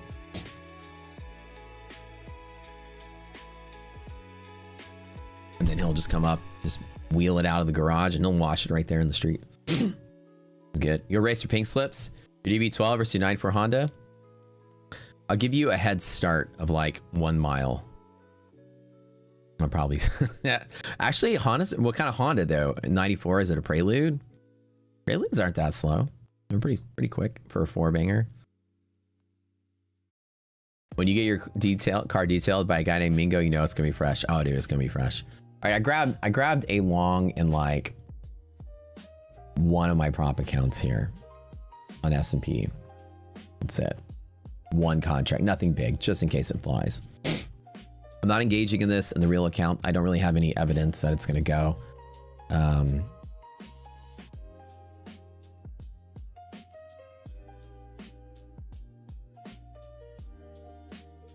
Guarantee that 94 Honda is in stock. Yeah, he's sharking me, dude. He's gonna pull up and that thing has got like twin turbos in it, NOS can. You know what I'm saying? Like, I'm getting scammed. I know it.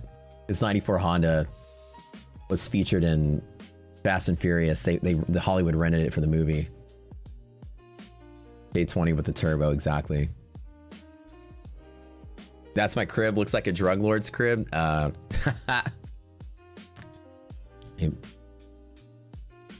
that's my crib.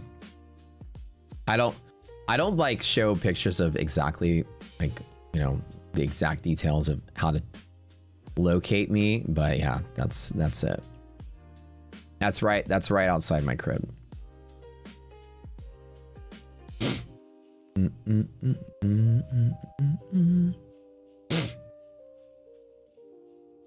I'll let you guys know exactly where I live. I'm gonna get some strange knocks in the middle of the night. Some guy emailed me, was like, I had to look, I got into an email issue with somebody. Some guy was like sending me messages like, I've used your backyard pictures and I've used this and used that to triangulate exactly where you live, figure out your address and blah, blah, blah.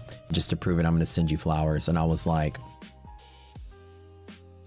I had to respond with force. I didn't realize this person was just autistic and being helpful, literally, but they sent me like a freaking list of photos encircling this. It literally looked like Charlie, that one episode of Sunny where he's like, Pepe Sylvia, you know, he's got all the strings and whatever. I had to tell the guy, I'm like, look, I live in Texas. I've got an arsenal of weaponry on the top floor of my house.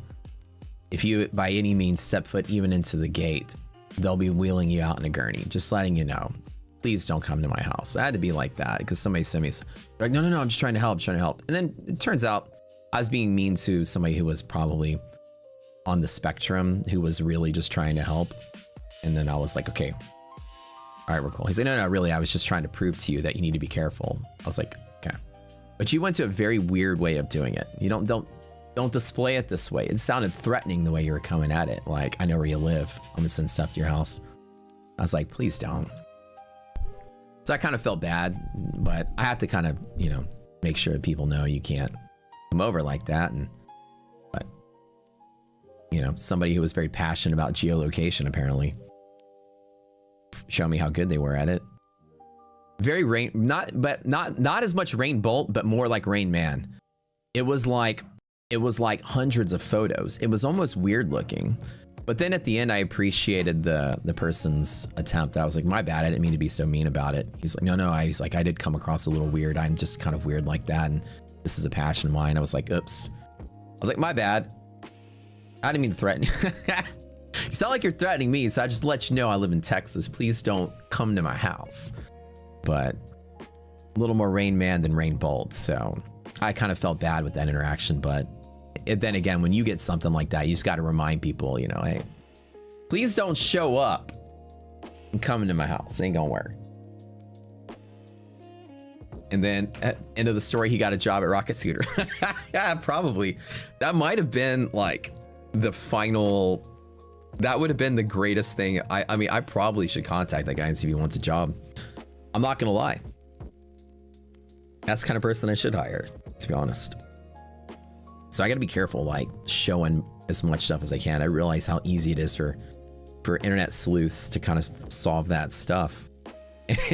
and then as the punchline, it is his name is Neon Cucumber. So he got a job.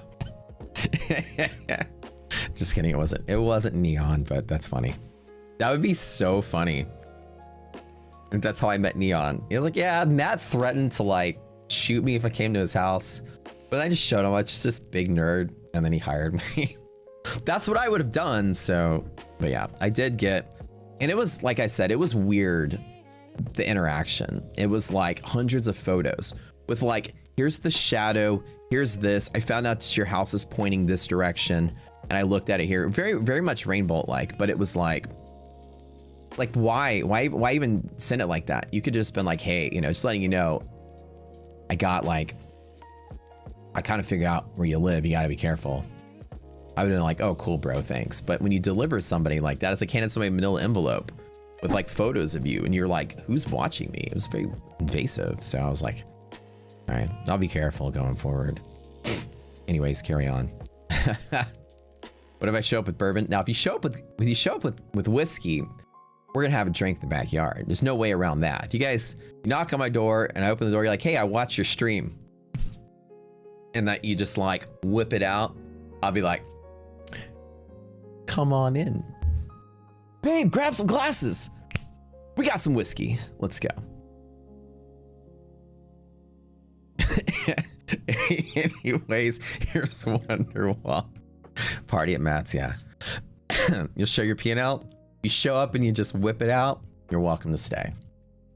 All right, so I did grab in my prop accounts just 2 trades from here to here. Just one of them has 1 contract, one has 3 contracts, just to see what happens. Not touching it here. Like I said, I just kind of want to be off the market today to see what really happens on the Nvidia side of things. Like single malt, I can drink some single malt. I'm all about it. We can sit by the fire pit if it's cold. I got this gigantic table that seats like 12 people if it's not on the inside.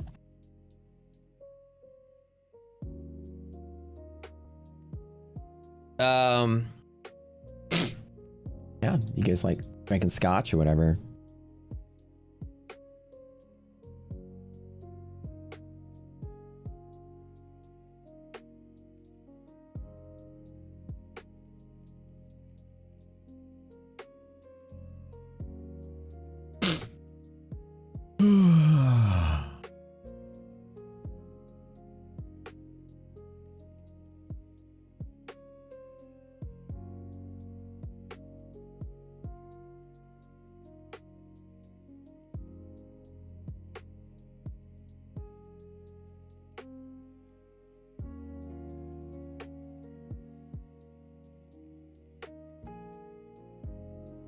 Since Nvidia earnings, it's 20 minutes after close.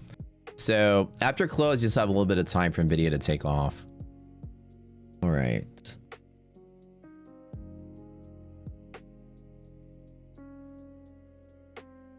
Just taking that quickie little pocket trade. So I grabbed it in 2 of my prop accounts just to grab some. I could have done that here, but like I said, when I take a loss and I'm kind of just convinced myself I'm done for the day, I'm totally okay with being done for the day. All right, let me take, I just wanted that scalp there. 1-to-1 trade, do that little retrace move. All right, let me take a little photo of that. I just managed to put a little bit of move into some props. Okay, I just closed everything out. So study that. These are all zeros. These 2 now have some profit in it, just scalping. Like I said, I'm gonna take today pretty light. And that's just working it a little bit at a time. I tell you guys to split my risk up. I could have made a little more there, but split my risk up. I rotate through my accounts. Now the next attempt will be some of these other zeros. Just working on that way, little bit by little. Do I like single moms? Oh baby, I love some single moms. Single malts, yeah. Rye wild turkey is good, yeah. I have a McAllen 15-year. I have I sip on that every once in a while. I have a Glendronach. I have that. It's pretty good. I don't have a lot of scotch because I don't drink it all the time, but I have a lot of, I do love it. I don't like, you know, my go-to these days is not sipping on scotch. It's more like a cocktail. I've been sort of like going through this cocktail phase. I'm so obsessed with paper planes. I drink one like every day. That's like whenever I'm done working, Doc is like, you want a paper plane? And she just, you know, whips one up. I'm in like my phase of life where I love everything bitter. So I like drink gin and tonics. I'll drink gin straight on ice. Like I like a lot of just bitter stuff. Like a paper plane is like, it's like 3 bitter liqueurs and lemon juice. So it's like bitter, sweet, and citrus. So that's like my favorite. Greenwich Parliament 21 years, amazing. Oh, dude, yeah, 100%. The one I have is an 18, which is really good. Rare breed is 116 proof. Jesus Christ, dude, breathing fire with that. Whiskey sour, yeah. So like a paper plane is pretty much a whiskey sour. It's a blend of a whiskey sour. So it's essentially like whiskey and lemon, which is your traditional base of a whiskey sour.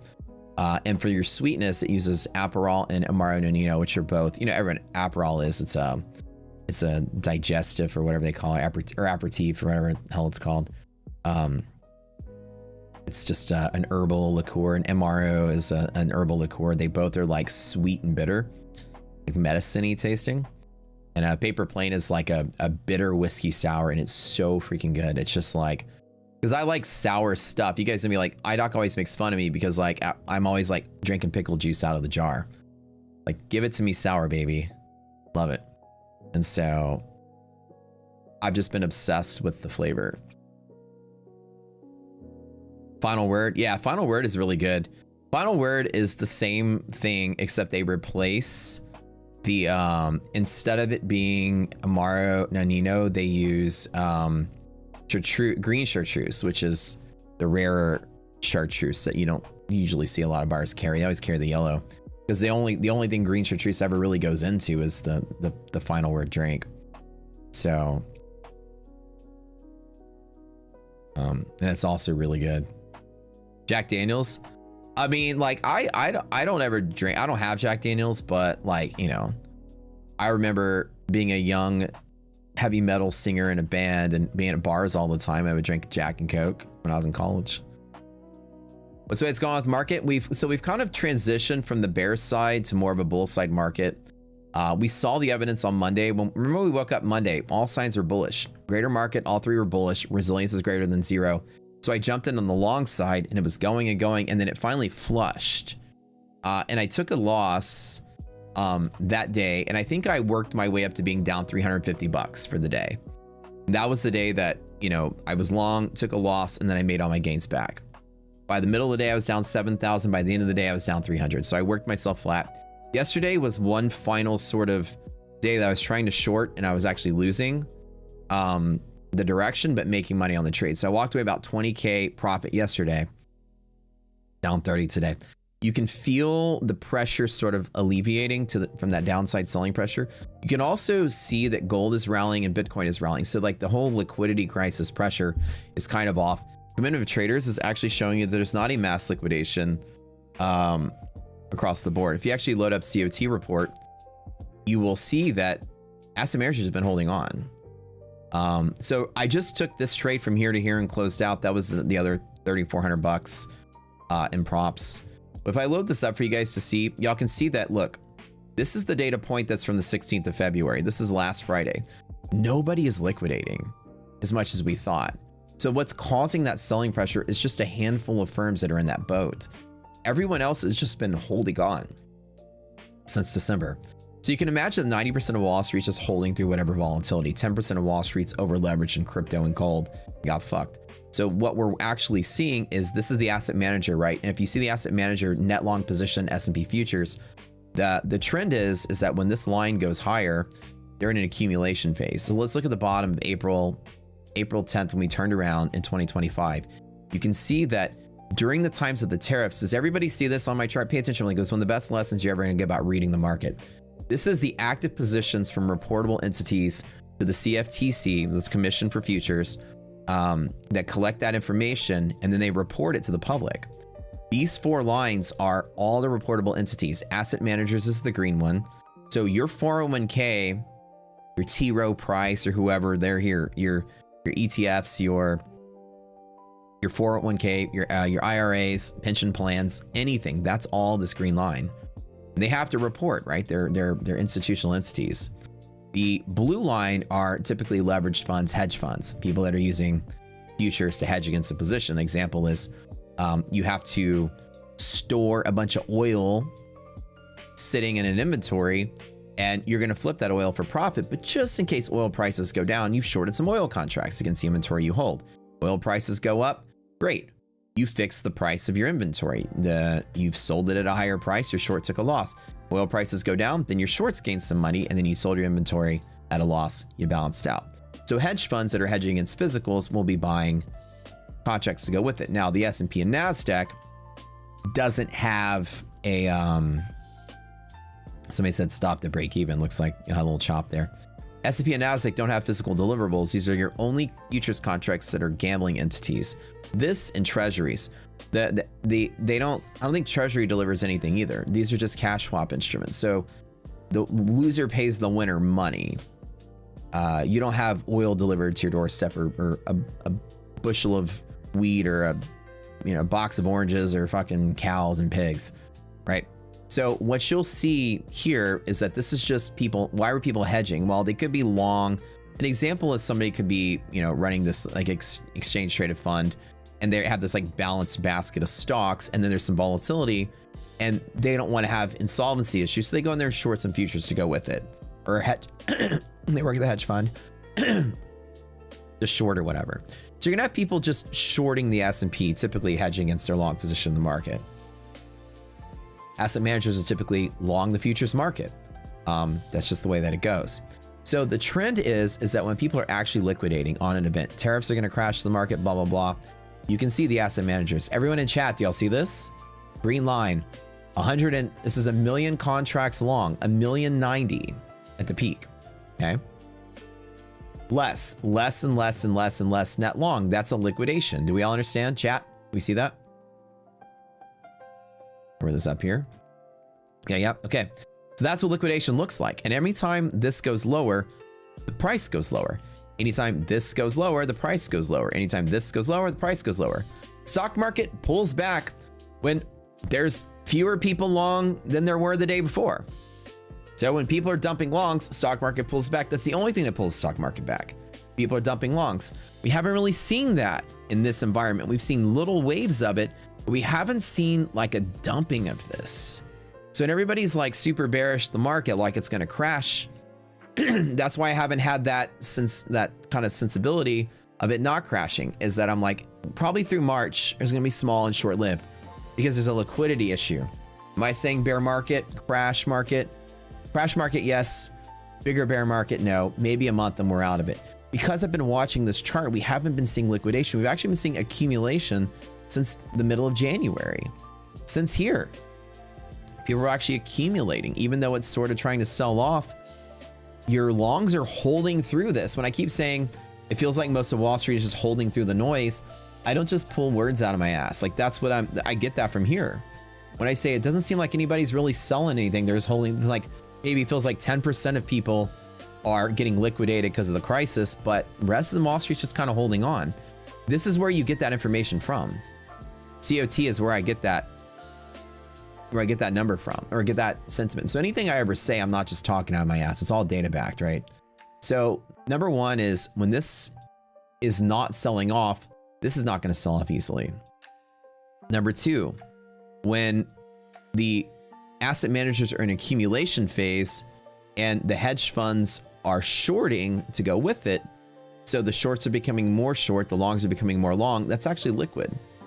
For every buyer, there's a seller. And when markets are liquid, they don't crash. So it's having a hard time collapsing until the asset managers start dumping their shares, which after Nvidia, we might start seeing some of that. We won't know. So as long as this is holding, then this is also going to hold. You really need to see like a net dumping of shares to get the sort of recession, right? And we're not seeing that. So Wall Street hasn't lost faith in the market. It just feels like 10% of Wall Street is kind of like, uh-oh, we got too leveraged. Here's the 2022 recession. You can see the difference. And look at this, right? Can you see that? Clearly the market's trading down for multi-month. What's the difference between April and now? We've still been trending higher. There's really no mass liquidation in the stock market. People are actually just holding through it. ES res is 0. Ooh, are we selling off a little bit? Ooh, it's probably gonna hold. Probably should be all right. So another key takeaway is how these things, and again, I love teaching COT because it's very important to get a storybook of the market. If this stuff is helpful for you guys, let me know, chat. I love showing this stuff. When you see the green line sloping down, and you see the blue line also sloping down, then that's your sell-off. When everybody's selling, the market's illiquid. When the green line is sloping up and the blue line is sloping down, everybody's buying and it's also illiquid. This is a short squeeze rallying that market up. This is a long liquidation. So as you see, there's a period here where both the blue and the green were selling off. That's when we're hitting circuit breakers during the Trump thing. Right about here until right about here, they're both selling off as well. And you can see there's your 2022 6 months of recession. We bottomed out in October. Well, what made us bottom out in October? Accumulation. Like, that's how you can read this. Now, COT is not real time. It's a week-old report for week-old data. So you're about 1 to 2 weeks behind at all times, but it is kind of telling you the general storybook. Right now, I'm not out there buying. Somebody says, Matt, are you buying puts? Well, why do you think I didn't buy puts? I don't want any evidence that the market's crashing for a year. Not yet. If we started finding like, you know, lower lows than the current long accumulation, I'm going to start getting worried, right? If this 100 and, you know, almost a million net long contracts still is higher than most of the rally since 2022, people are as long as they've ever been.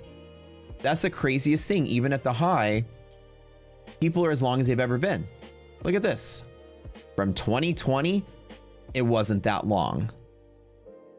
The peak of the rally in 2020 is still not as high as last Friday. This is more long than we've ever been. So nobody's dumping everything. People are holding through it. And that's really the takeaway. COT is perfect for this.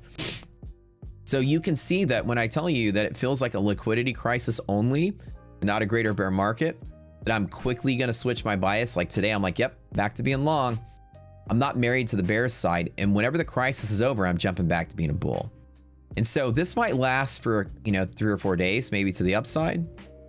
I'm not betting bearish anymore. I'm not taking shorts. This is going to keep trying to hold and rally. You're as long as you've ever been. Kinky.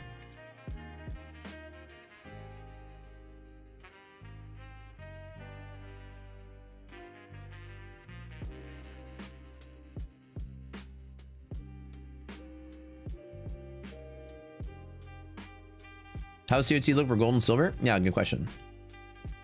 So you can look here. Now I use a bar chart one because it's like I'm so old school. The CME group has an interactive movement traders report. Now you can actually do more on the chart and draw on the chart. It's a lot better. Bar chart has gotten a little bit better. They've updated with like you can now draw on the chart too.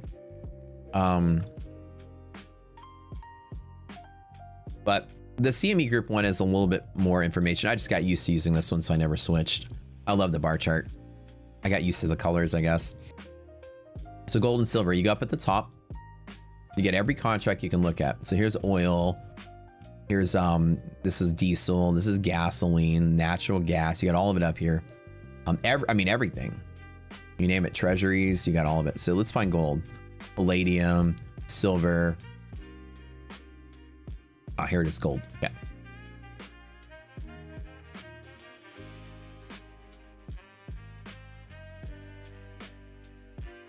You love being long? Yeah. We are sort of frozen. All right. Let's try that again.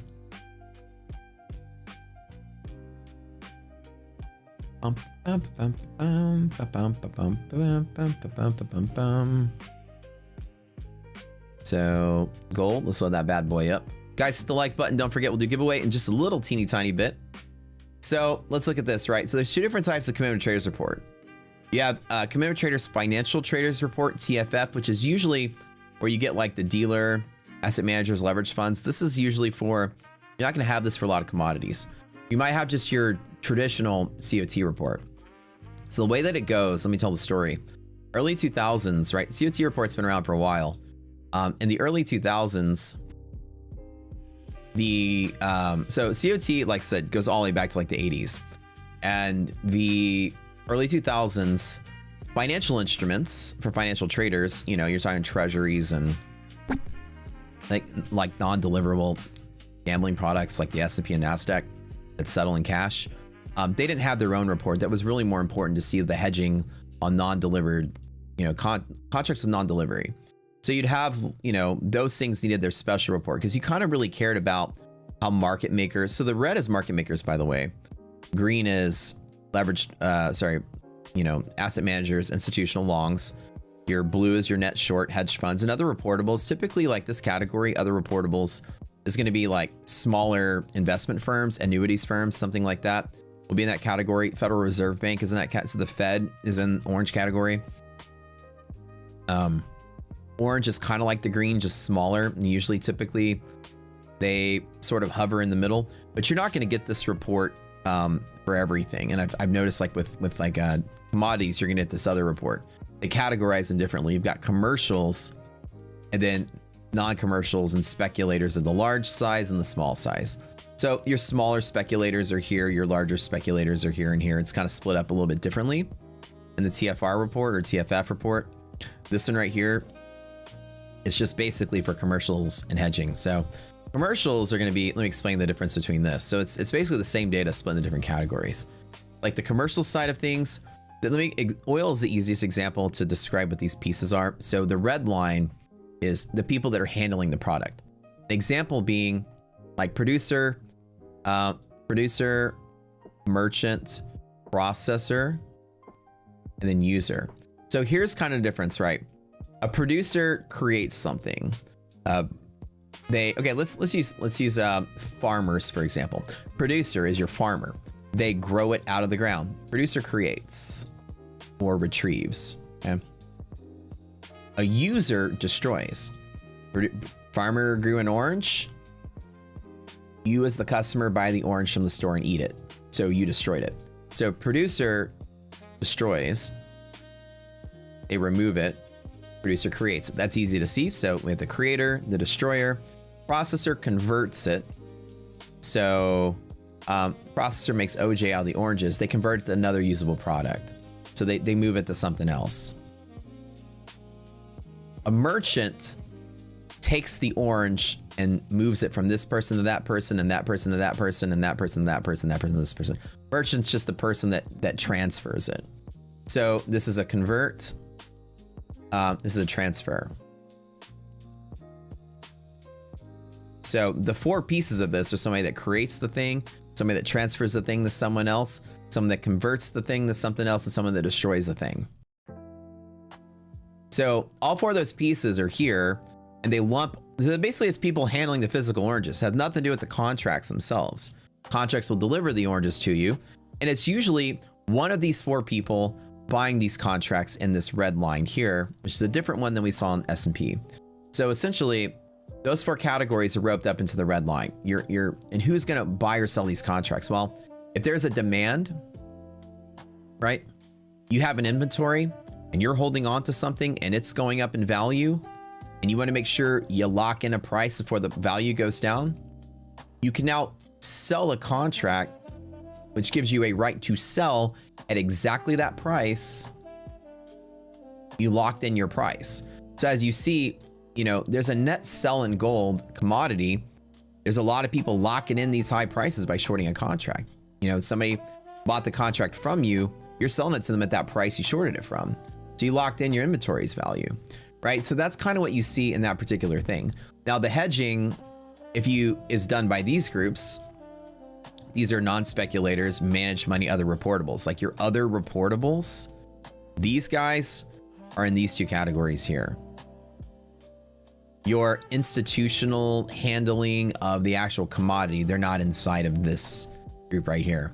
So sometimes you'll see both reports.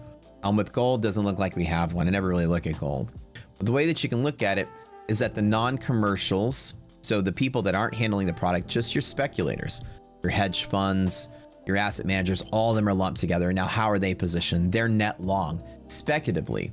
So when the net long is getting bigger, you can see that the speculators are more net long the thing. As long as there's accumulation on the speculation side, you can see that the market usually runs parabolic, especially with gold. So as the speculators are net long the thing, and they're usually on the right side of the coin. Big, long waves of long, get that parabolic move. Big, long wave of long, rally move. Right, so it's a pretty simple, lump all of your traders into one category. That's what you'll see. Let's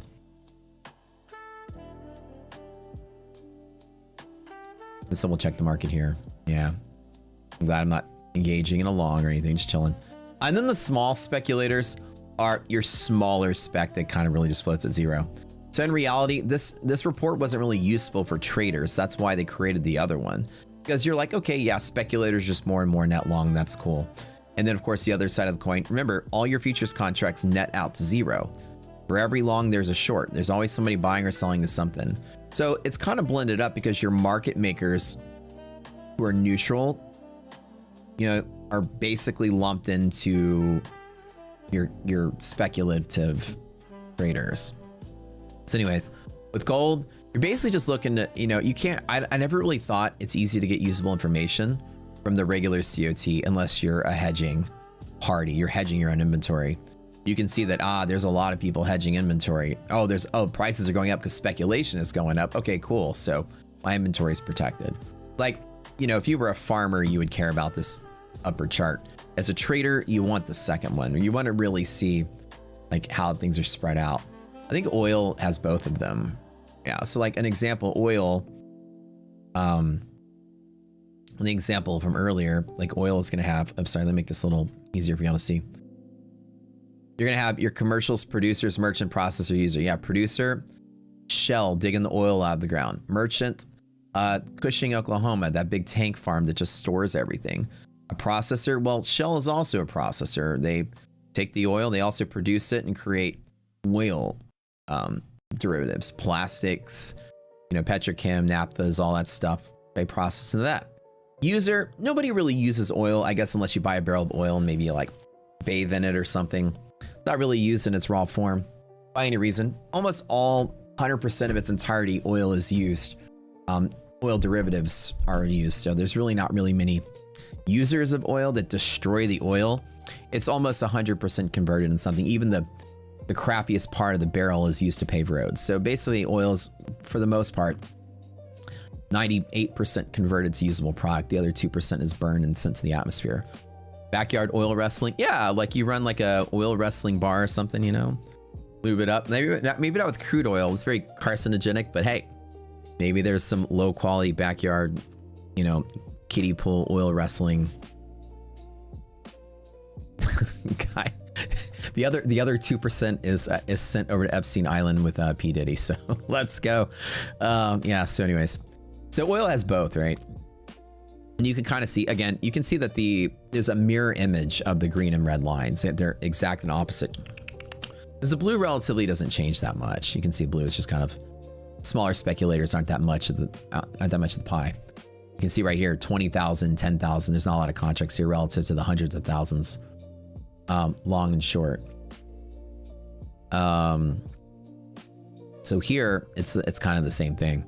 You know, when oil prices are dropping, your commercials are long. It looks like commercials sometimes long contracts. Well, why would they do that? Why would they be accumulating? Sorry, speculators. Wait, hold on. Which one? Commercials. Yeah, why would commercials be accumulating contracts and prices dropping? Well, they're locking in the price low. You know, your refinery. Again, this has to do with more things you can't even see on the trading chart either. Like an example is what if your supplier is now bankrupt and now you have to get somebody else delivering oil to you and you can't really find one. Your chance to get it at the open market is great. Oh, prices dropped. Cool. Let me lock in contracts. Let me buy March, April, May, June, July, August deliveries. Boom, I'm locking it in. And the net accumulation gets higher as refiners are just locking in at a lower price. Right? You can make assumptions out of this. This is mostly for people that are dealing the physical barrels of oil. Speculator, let's see what's going on here. What are the market makers doing? Where the asset managers? Ooh, asset managers starting to net long oil a little bit. Trying to accumulate speculatively here. Okay, that's kind of cool, right? And the hedge funds also sort of like covering shorts. You can see what's interesting about oil is a little bit different. Is that the asset managers, for the most part, are almost net short oil. It's the opposite of the S&P. And the hedge funds are almost net long oil. It's the other way around. And so,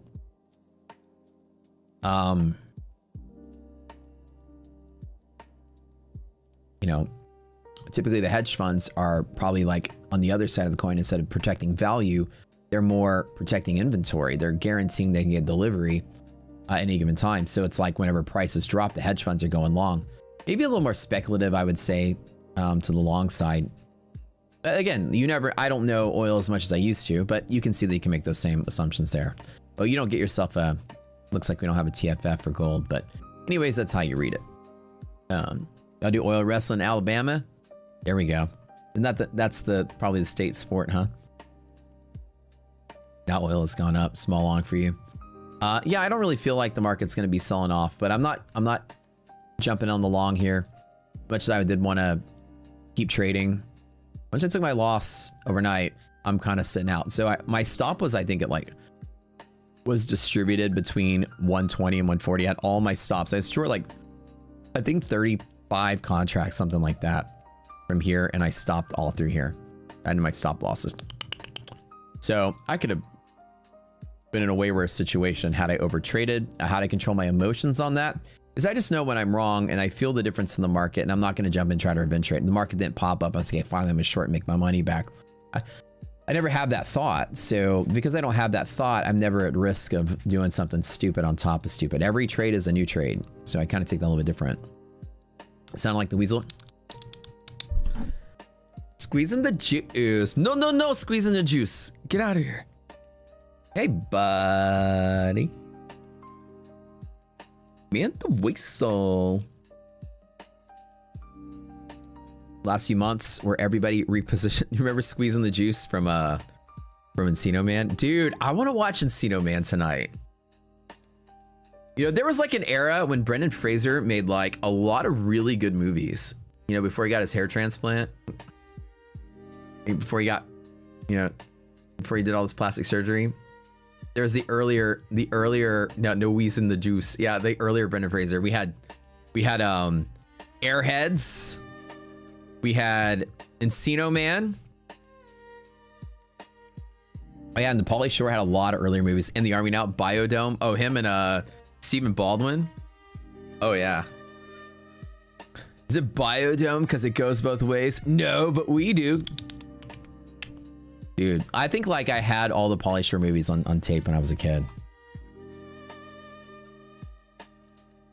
Oh yeah, Blast from the Past with Brendan Fraser. Like he had some pretty good movies early on.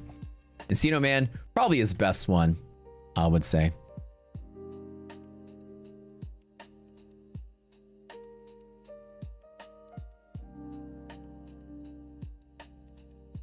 He was also in Son-in-Law.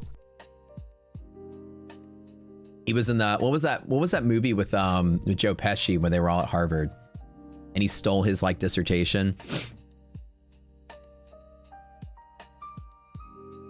Well, that movie was called. That one was pretty good too.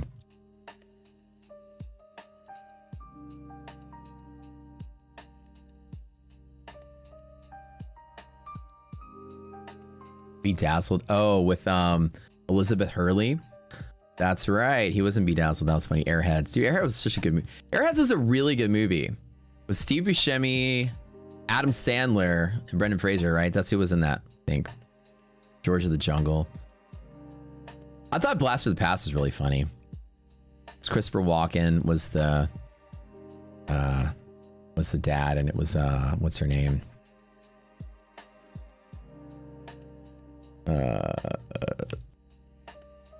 I forget my mind is already blanked.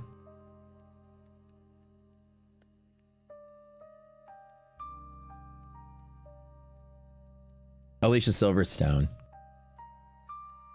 And it was Christopher Walken and Sissy Spacek was the parents. It was so funny. Encino Man, yeah, Encino Man was great. With Honors, yeah, that was the movie. That was a good movie. The one with Joe Pesci in it. Yeah, that was the one. In the Army Now. So Pauly Shore had a pretty good Son-in-Law, In the Army Now, Biodome. Dude, old school. I kind of want to go through a Brendan Fraser was also in the Army Now too. I think he was in a lot of those movies. Wasn't he in that? Pauly Shore, man. Let's what his movies. Old school stuff. All right, let's see. Yeah, there was Encino Man, Class Act, Son-in-Law, In the Army Now. Jury Duty. I remember Jury Duty. That one was fun. This whole court is out of order. You're out of order.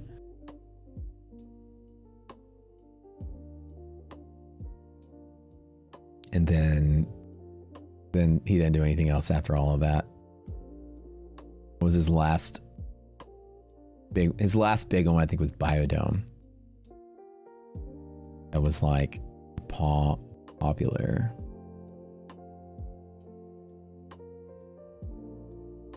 He really didn't do anything else. I kind of want to watch Biodome again. School Ties is good. I never saw that. Boom, boom, boom, boom. I ain't farting on no stair trail. The days of sending in demo tapes to radio stations are gone. Oh yeah. Oh, yeah, it was Steve Buscemi. Who was the third person in the band for Airheads? It was Adam Sandler, Brendan Fraser, and Steve Buscemi. Oh, and then it was yeah, Michael McKean was in it. Judd Nelson was in it. Kramer was in it. It was Steve Buscemi, that's right. Sandler, Buscemi, yeah. Dude, it's been so long since I've seen that.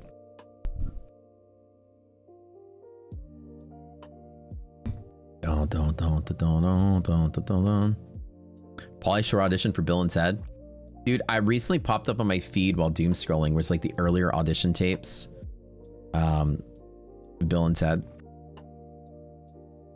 Of like who it could have been. I saw some of that. I don't think you could have had like, I don't think you could have had anybody anybody different than Alex and Keanu, because like that was so iconic for the 80s, and you could have not had anybody other than George Carlin as Rufus. That to me was like such a cool casting. Party on, dudes. What's the best prop firm account? Currently right now on our scoring website, it's TPT and My Fun and Features. Those are the two top ones, but we haven't added Lucid to it yet. We're waiting for the website to come out so we can add it to it, but those are considered by far to be the top three. Keanu basically just played himself, yeah. Keanu played himself in like almost every movie, like in Speed and Point Break, which is one of my favorite movies growing up. Because I surfed as a kid, so we watched that thousands of times.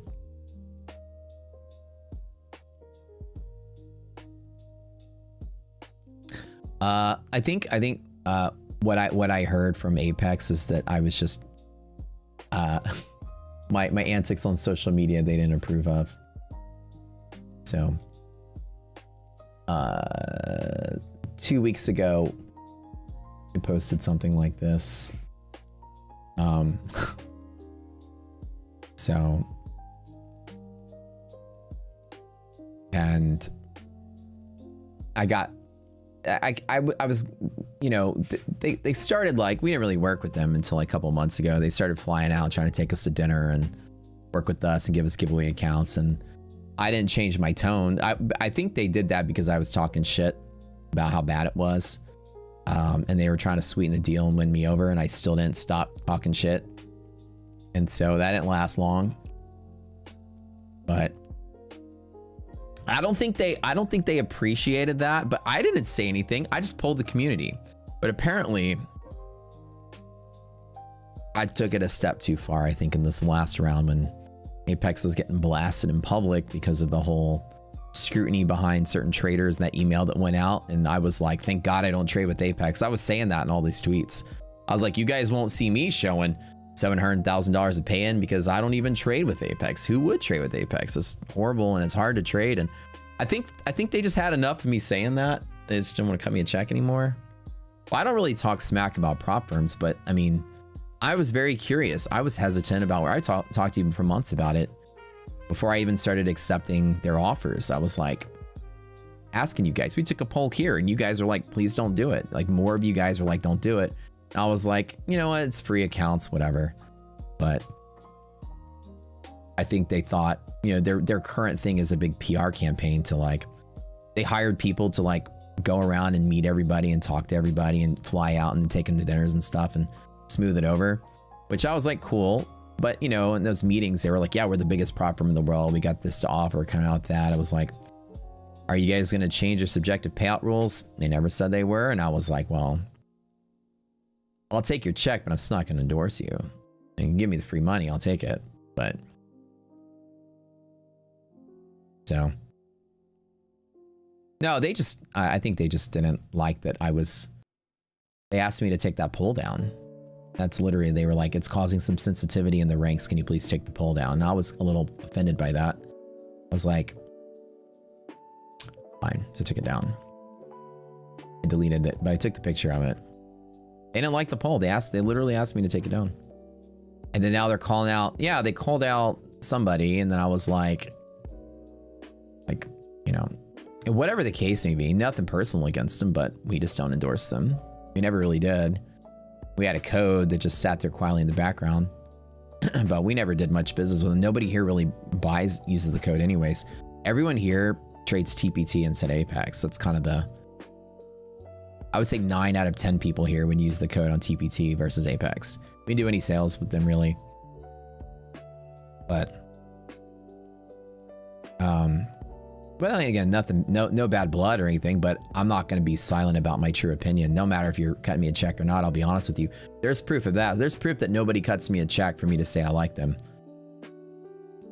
I took their money and still was honest about my opinions. So I talk smack, but I'm still making the money. Well, I mean, I didn't endorse them. I never said I love Apex, guys. It's the best account out there. I never changed my stance.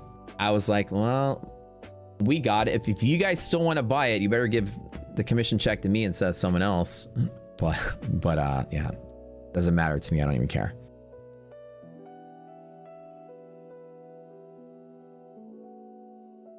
And the Apex closing people for unrealized P&L or whatever. I don't trade with them, so I'm not in that boat.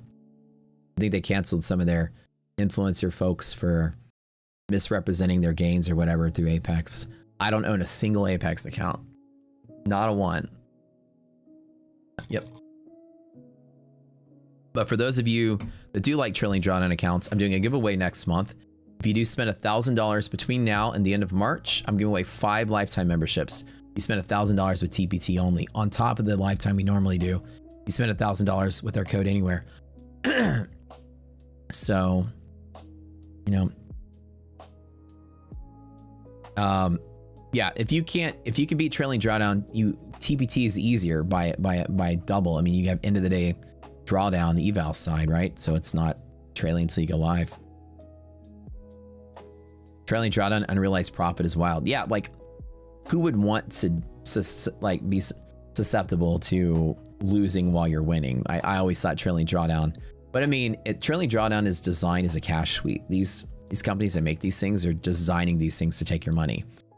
It makes it harder for you to win when you're winning. You know, that to me was kind of like the gimmick. And I never really personally liked trailing drawdown, which is why I'm having a good experience with TPT, but it's not my favorite. I keep telling you, same thing. And I have nothing bad to say about TPT because the design is very well. The payouts are consistent. The only thing I said I don't like about TPT is it's not really a daily payout, while they say that it is. Kind of like a payout every 3 days. You make your money and then it doesn't register until the end of that day. Then you put your payout the next day, request in, and then you get approved and maybe get your money the next day.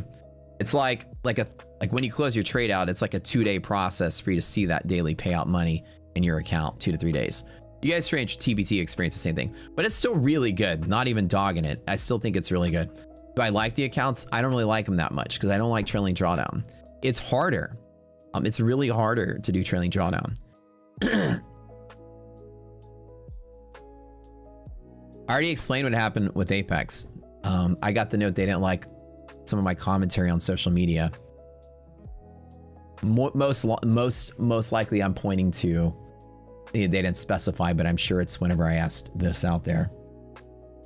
When I did a poll and 1,400 people voted and I asked people what they thought. It's your favorite prop firm, great, mediocre, or just fraud? And this is what the community said. I never made any claims. I just asked for honest answers. Retweet this, support to people. I'm trying to learn more from the community. This is in the midst of all the stuff that's going on. I wanted to see how the community really thought. This is at the time they were trying to partner with us and stuff. And I was like, let me find out what everybody thinks. And anyways, I think like saying stuff like that was offending them, I guess. So, you know, yeah, that'll probably do it. So, you know, whatever. Like I said, I'm not gonna take a check and go out there and be like, I love these firms, they're great. I'm still gonna speak honestly. There's proof that I'll be honest to you guys, so that nobody's paying me to say I like them. So there you go. I think everybody here is switching to TPT if you used our code, and they like TPT better anyway. So, but yeah, John is like, yep, that'll do it. I guess that'll do it, but that's okay. No bad blood. Good luck to them. You know, all things are fine, but I'm allowed to poll the community and ask what people think. If it's a sensitive topic, then, you know, whatever it is, then, you know, let's censor the public then and move on with our day. But I won't. You love that story about you, honesty. People are like, well, you still made money from them. Like, yeah, I mean, like, if they're still handing me money, they're going to pay me, but I'm not going to sit there and change my opinion. And I tell you on the stream, my opinion is my opinion. If I burn bridges because I say something and a prop doesn't like that I said something, I'm not going to be dishonest for a paycheck. That's the one thing you do get here. So I will be honest with you about how I feel about something. I will ask the right questions and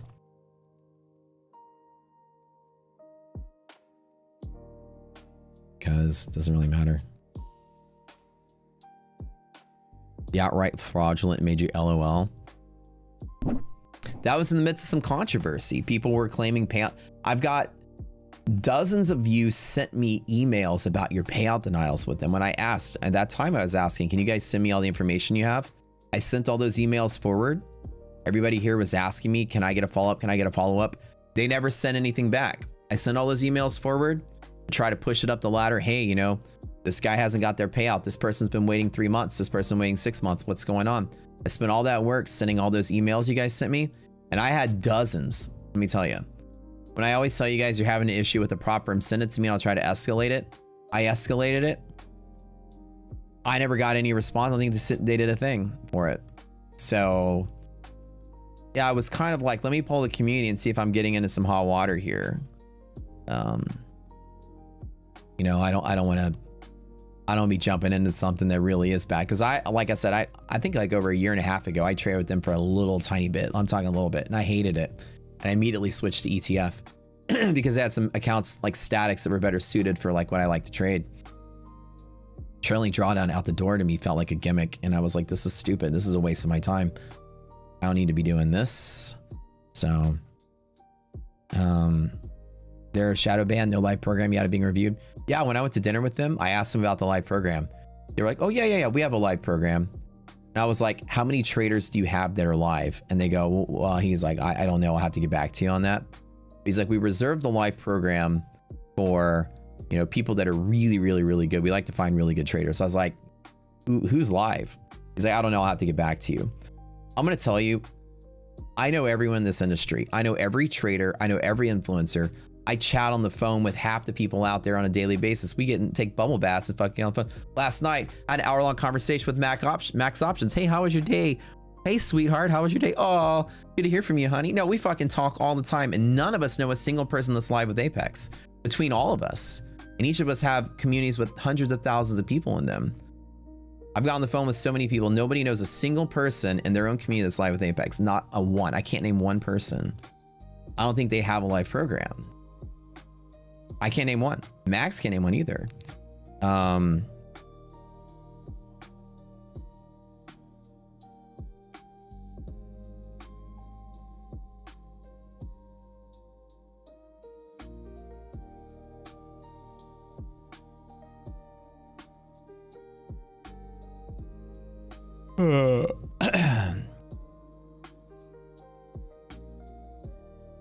I don't get anything out of it, BF.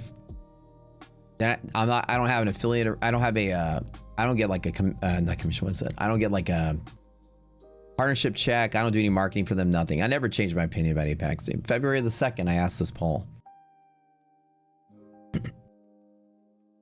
I've always been that skeptical. You can read my commentary on socials. I never was like, no, guys, use them. They're great. They're great.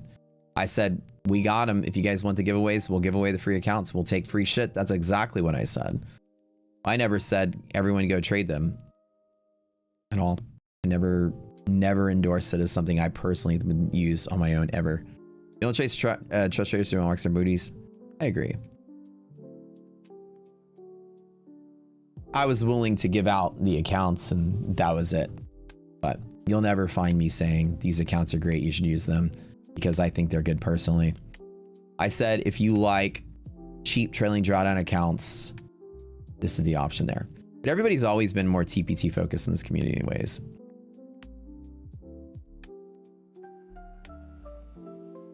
Wait, Lord Kick, you actually went live with Apex? Yeah, like I said, I don't know a single person you'll be the first person I've ever met who's live with Apex. And there's kind of a hunt right now between everybody with all this controversy out there.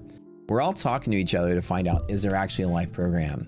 And who do we know that's live? ARB is positive liquidity, but remember, the number is what's important. It's at seven on NASDAQ and 1 on S&P. That's considered noise. It's positive-ish a little bit, but you really want it to be like a decent amount so you can see an opportunity to trade. NASDAQ, anything between like 20 and 40 starts to encroach upon tradable. S&P, anything above like 10. Yeah. Like I said, as close as I got to supporting them or defending them was more like taking an objective path to figuring out the information. And then I was asking people, I was like, send me your information. Like the whole time I was like, send me emails about your experience with them. And, you know, and if you've got payouts tonight or whatever. I asked, and you guys sent me a ton of stuff. And again, nothing.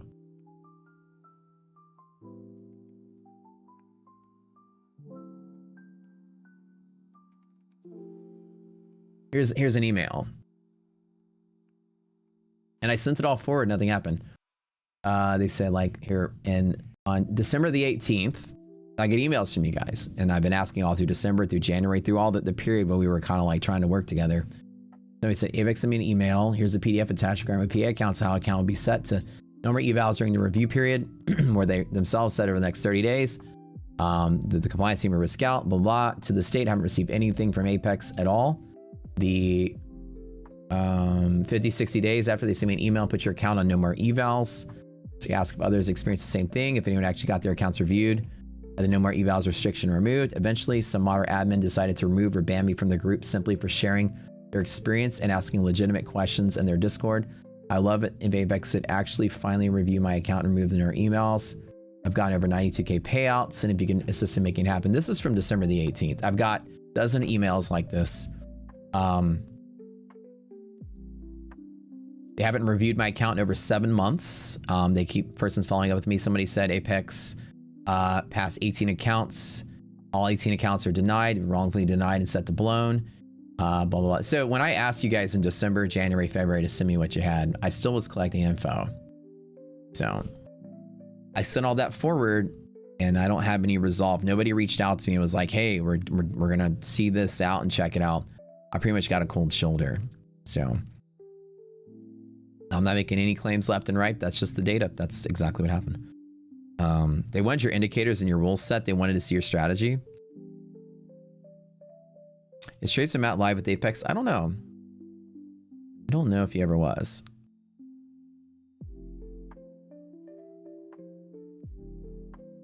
I was never defending Apex. I was just promoting them. It's different. I never defended their actions and said they're probably doing the right thing.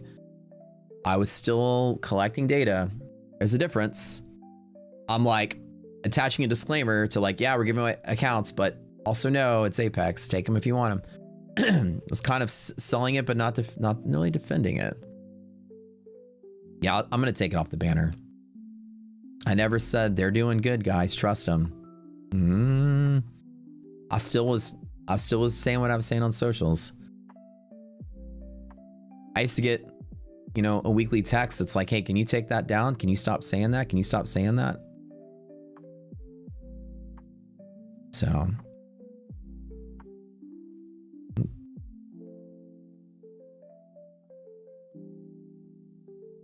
I was clearly skeptical the entire time, which is why I pulled the community on Twitter and I pulled you guys here a couple times and asked you guys to send me all the information about your denials. Like, what did we really get? We had the poll in chat was like, how many people have had denials and this and that? And the poll was overwhelming in chat as well. So it's kind of like, I was like, let me get to the bottom of this because they told me one thing, you guys told me the other. I was kind of on a fact finding mission to figure out what the real stats were with that. But yeah, we didn't do much business with them anyways. It's not even a big payout. We probably only made 20 grand a month with them. It wasn't much. Barely did any sales with them. That's small for our community. So not that big of a deal. It's like a 10th of what we do with. Yeah, they would cut me about like a $20,000 check every month. That's the smallest code use of all the firms. Why be denied a payout? It just depends. Some prop firms have rules. If you break the rules, you get denied a payout. Some prop firms have subjective payout criteria that if they just don't like you or they don't want to pay you, they just don't do it. And some of them are shady that way. So why would a firm deny a payout? There's multiple reasons. A lot of the bigger firms are honest and they don't have payout denials. Tradeify is spectacular, no denials. My funded spectacular. Haven't heard any horror stories about Lucid. Futures Desk, haven't heard anything about that. TPT, haven't heard anything about that for the most part. That's alarming. All of those, the ones we work with are pretty clean. I don't have much experience with Phidias, so I can't really testify to that, so I don't really know. Funded Next, no payout denials as well. They're pretty, I forgot to mention, they're pretty squeaky clean on that too.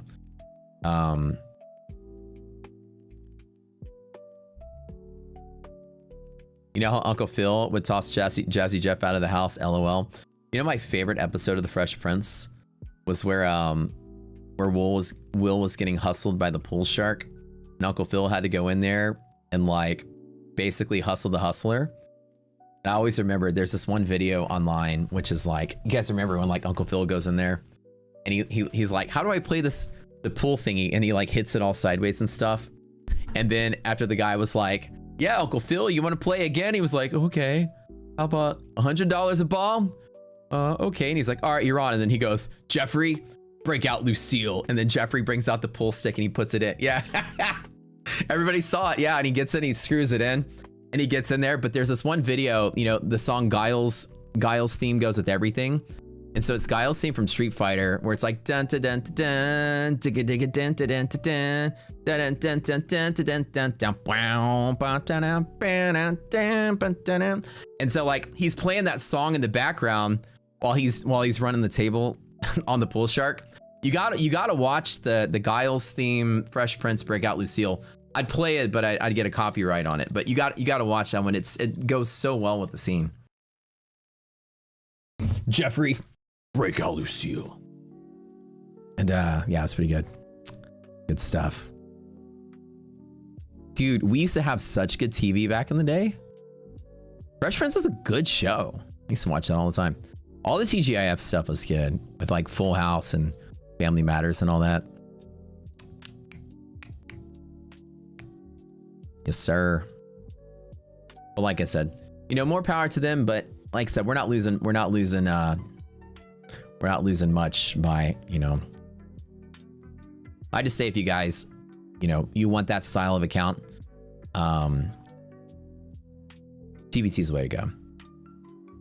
Bill Cosby, somebody says Bill Cosby was legit. Yeah, before he got in like a lot of trouble with his personal issues, Cosby Show was actually a pretty good show. Before anybody knew anything about him being a creepy old unk doing weirdo stuff. I feel like sitting out. Yeah, there's no directionality to this except for upside movement. I thought about grabbing another long here, but I just haven't done it. I'm going to absolutely be really standoffish until Nvidia. Nvidia has the potential to drop around 300 points, give or take, for NASDAQ, what I'm expecting. And roughly 300 to 400 points and roughly 100 points range of S&P. So it could be pretty much anything. After the market open, we've pretty much gone nowhere. I've made a couple of scalps off of the box, but I haven't touched the big account. I'm trying to make that short. It didn't work out earlier. I haven't done anything since pre-market, so I'd be engaged in just chop fest, which is pretty neat. I probably could have taken the liquidity pocket a couple of times in the real account. I just didn't want to do it. Instead, I took the liquidity pocket trades in some prop accounts and locked in. I haven't done anything else since. Hold on.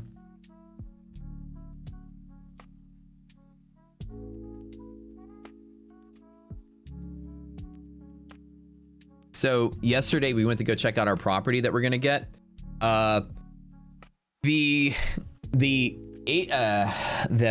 key. So it was a big fiasco yesterday. So the broker showed up.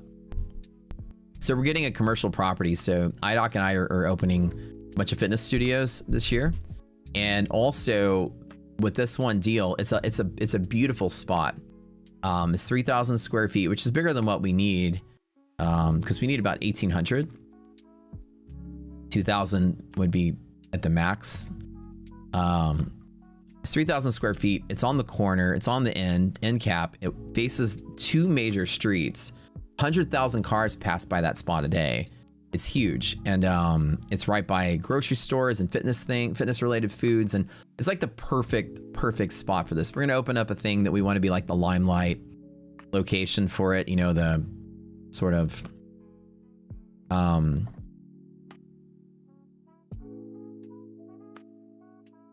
like essentially to create that brand recognition in the city. We went there and the key didn't open the door. And then we had to wait for the owner to come out, and then he couldn't get the door open, and they feel like the keys all got mixed up. So we weren't able to go inside and check it out, but we'll be able to go inside today and look at it. Leasing. No, we're not buying the place. So this is I think the entire complex is probably 20 to 25,000 square feet. I'm just guessing. Let me think. Hold on. About 20,000 square feet, and it's 2 stories, so maybe 40 total. And so it's a whole plaza. So we'll be leasing that spot, but he's like, you can break it up, but if you get all of it, I'll give you a discount. So we're like, well, let's open up another thing next to it. Let's put in like a tea shop or something. So now we're like researching. We brought in some people from her family who have always wanted to open up their own concept tea / whatever thing. And so we might actually design, instead of franchise, and actually design our own tea concept from scratch. And throw it next door. Be open in tea shop with a cash cow, dude. The margins are so high on those things, 70%, 80%. I mean, it's crazy. A good tea shop will sell 1,000 cups a day. A mediocre one, 300. How much per square feet? 75 per year. 75. But we could get a discount if we get all of it. And it's in, like I said, it's in the middle of high commerce area. So yeah. So 75 times 3,000 divided by 12, whatever that is the monthly. 18,000, I think.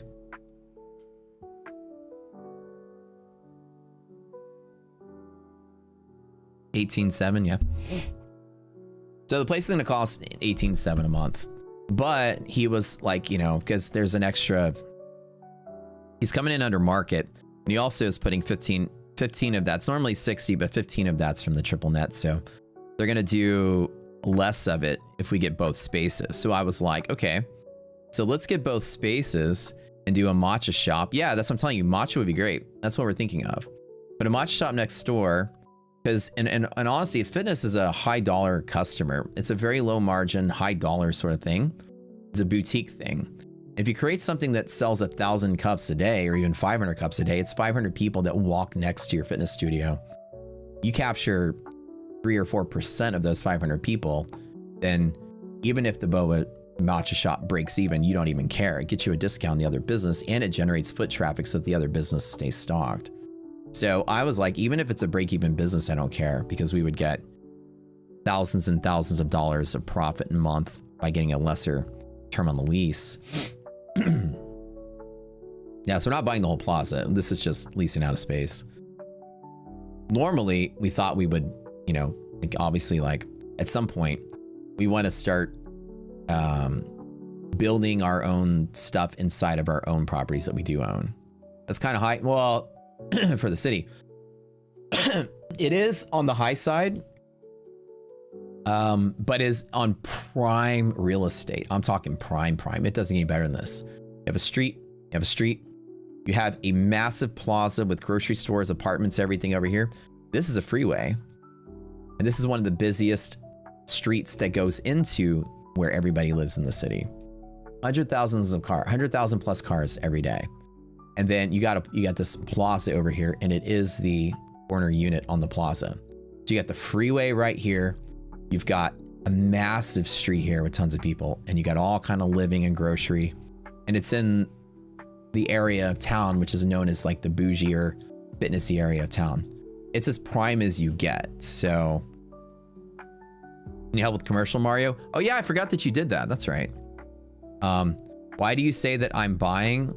I didn't say that I'm buying. No, I didn't say I'm buying. No, we're leasing the space. We're not owning the whole plaza. It's 40,000 freaking square feet. No, we're not buying. It's got dozens of other businesses there already. Yeah. We buy other stuff on our own outside of this, but this is a whole different thing. This is for the fitness stuff. We need prime location. We don't got time to build. It's gonna take a year to build something. Lay out the land, get out your permitting, build. We're not gonna build a whole plaza just to put in the fitness thing. Although ideally we'd like to do that for the next businesses, but these things, the fitness, we got to get up and running quick. We don't have time to build anything. Yeah, we've already done parking testing. We went there on a Friday night. We went there yesterday afternoon. We've done. So what we do when we get these places is we drive at different areas and different times. We know that the prime time for fitness is going to be a couple of things. You're going to have people coming in the morning. We went in the morning, totally fine. Most people will come in prime time after work. We gauge the traffic. How long are you sitting in the light for? We actually timed it. Like when I'm sitting in the light from the freeway, how many minutes does it take to turn in and find a parking spot? How many parking spots are available on a Wednesday at 7 p.m.? How many parking spots are available Friday at 8 p.m.? We've already done all this, and everything's totally fine and within range of what you'd expect for traffic. Plus, the hospital, there's like the hospital next door, only uses 70% of their parking is unused, so they let us spill over there. So there's permanent parking availability. No issues there. Just, it's basically perfect, yeah. Yeah. Owning a plaza like that's a family fortune. Yeah, like we're part of an investment group that's currently seeking out to build a location now. So that's kind of the next, that's like the next project after this. But as an owner, like I don't talk about the things I own because it's just, you know, there's nothing exciting about it, just owning property. But once you start clearing out the land, you know, it takes a year to build something. So let me help you. You own a boba. How do you apply? Do you live in Houston?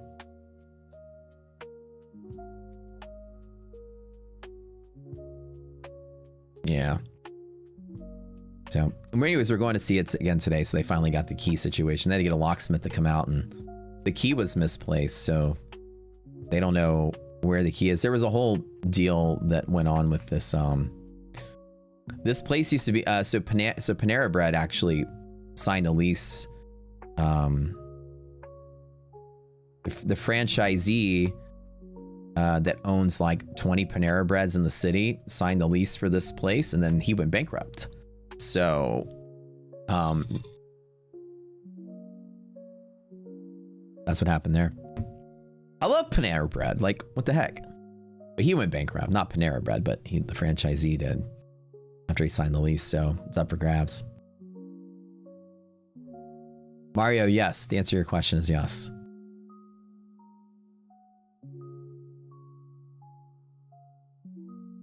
Our Paneras are closing down. I love Panera. The soup is so good, but I don't know. Is maintenance included in the monthly payment? So it's triple net, right?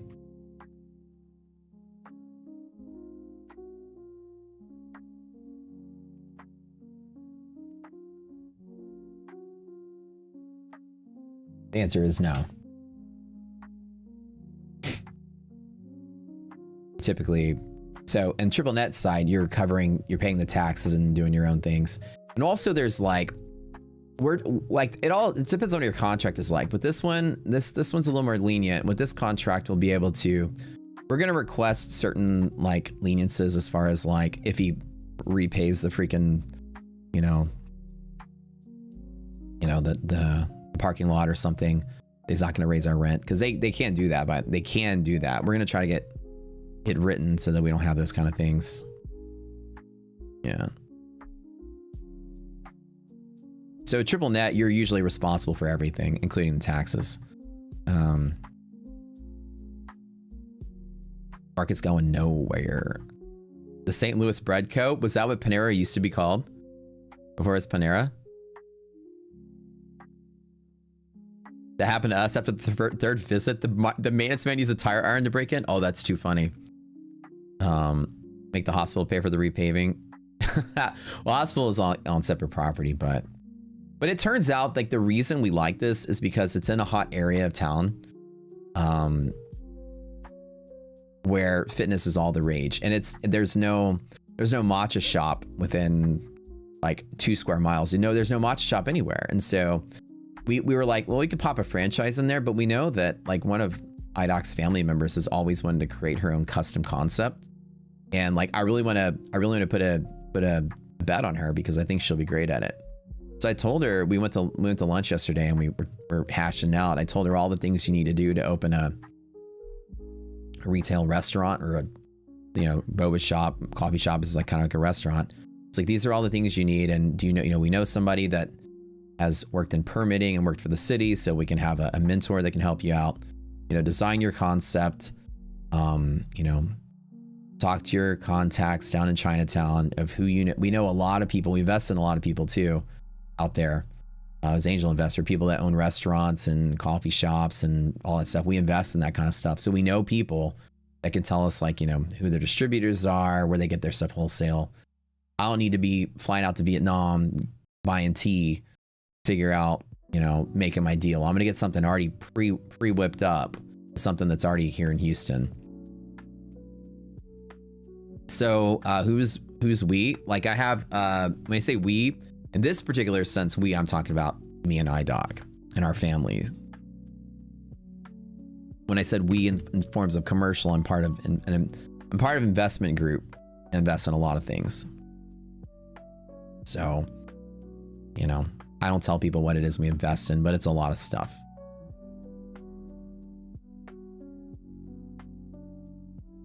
Yeah.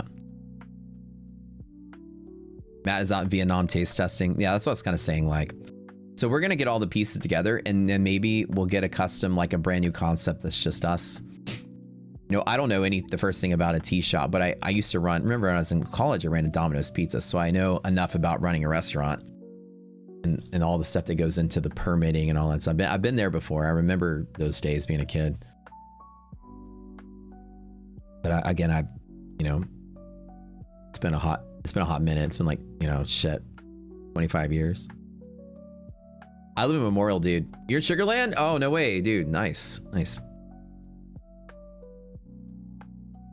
First meet up with Rock Scooter Matcha. Oh yeah. So that's a maybe. And again, it just depends. If he throws us too good of a deal to be true, for the space is beautiful. It's perfect. I mean, it's everything we want, checks off the list. It's just slightly expensive for what we want. Kind of nukes the margins a little bit. But if we get the second space and put in a cash cow and get a discount on all of it, then the margins come down. The risk is risking a second business. Now, a concept from scratch brings the risk back to the table. A tried and true franchise wouldn't. We would just not make as much money on the top. And the goal is to use the second thing to bring the expense of the first one down. We met the owner. He's really cool. So she's a very expensive actress, so she can handle all the businesses for us too. Tiramisu, mocha hits. There you go. Matt's matcha. It'll be fun. I think it'll be cool. Now, the last thing I want is a job, so I need to make sure that it operates without me needing to be there. So the family is going to run it, which is good. Sorry, guys, I can't stream today. Everyone called in sick. I got to make tea for the morning. I'm not signing up for a job.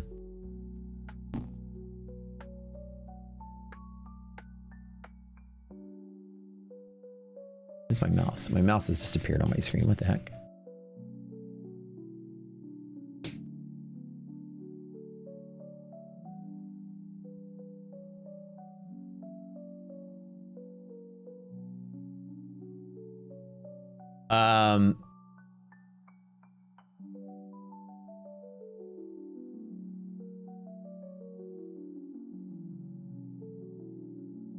Mario, you're asking about tenant improvements? Oh,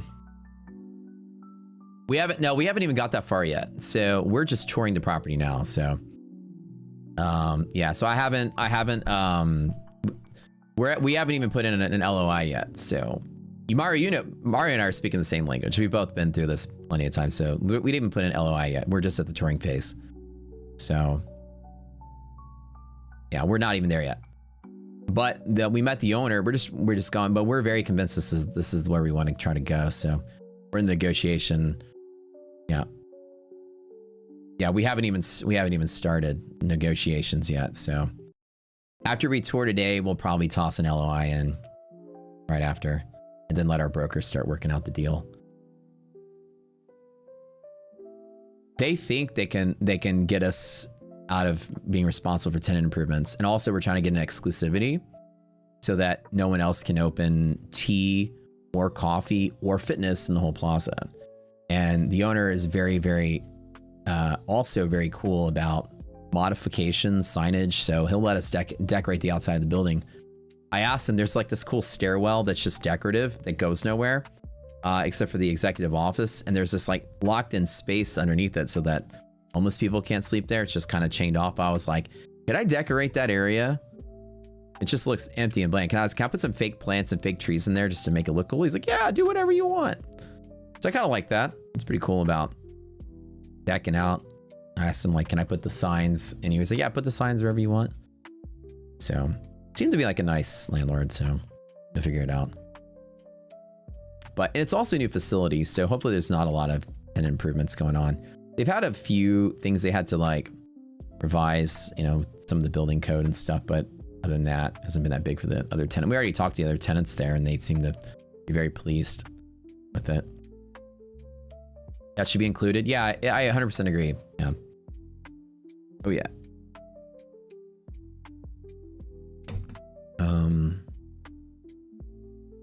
That's definitely not a Kimco property because they suck when it comes to modifications, any kind of flags. Oh yeah, dude. Last thing you want to see is like they come in and they freaking, you know, like I said, they repave the parking lot, and then your rent goes, your price per square foot goes up $10. No, I ain't gonna deal with that shit. As premium as this is, it's already on the expensive side for what we want, but it'll generate enough traffic to be good. And it's much more expensive than the other things we do, the other things we have. So, per square foot. So this is the most premium space that we'll have, and but it's also brand new. So, 6954. Yeah, I think we're still going higher. The 64 area should be cool. Not making any trades off of this, but let's do giveaways while we're chilling because I love you guys here. It's almost 10:45. We've just been hanging out, chatting, made a few long trades. Haven't really pushed too heavy on the bigger challenge account. Slip for 24, taking it slow this week. Gonna let the earnings kind of play out and see what happens. Again, the range can be pretty sizable. ETF first as always, guys, type it in. Y'all make sure you get those likes up, friends. The more likes, the more giveaway.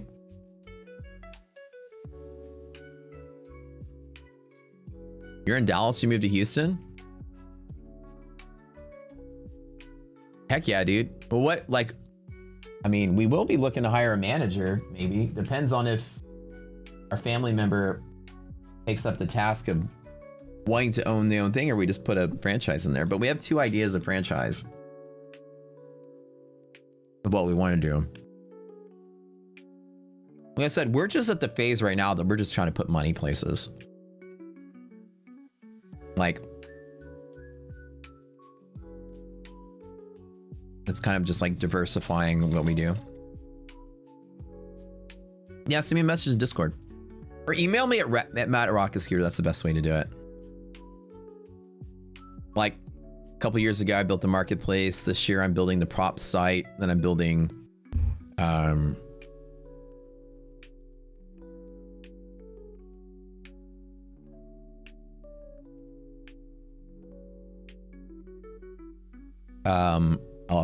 building Rocket Scooter tools in multiple platforms. So like I'm building like in parallel. I'm doing a bunch of different things that aren't just like, so a lot of trading stuff, but a lot more non-trading stuff. Although I am doing a substantial amount of work for my trading stuff. The rocket scooter will be in 2 major platforms. We're doing, on our side, we're doing the historic hedge pressures and monthlies. So that's what they're working on now. Finally getting historic data into the platform. Kind of exciting. Yeah, no shorting this, not trying to fade this. As I can tell you easily, you guys, we nailed it, right? I didn't wake up today, say, okay, I'm going to short this and fade this. I'm out of the short mindset. I said that all morning. You can sense and feel it. I'm not taking any further risk longing through here. The S&P is kind of stuck in a 15-point range, but I did take that long on that second trade there. I could have taken the third one. All the data is good. Greater markets bullish, so we taught you guys. I'm back to bull mode here. 82. And I'm going to be bull mode until we start selling off through pockets with a DD ratio that's high. Then you know the liquidation is back. That's smart. How do I juggle all that mentally? I've gotten pretty good at managing stuff. On the executive end, like at the level I'm at now, I don't do a lot of anything. I just do the bigger decision making. Like everything is mostly handled by everything else. An example, the prop website is not even gonna be run by me. I created it. Let me start over. I managed the back end. I created the whole thing. Day-to-day operations, I completely have handed it off.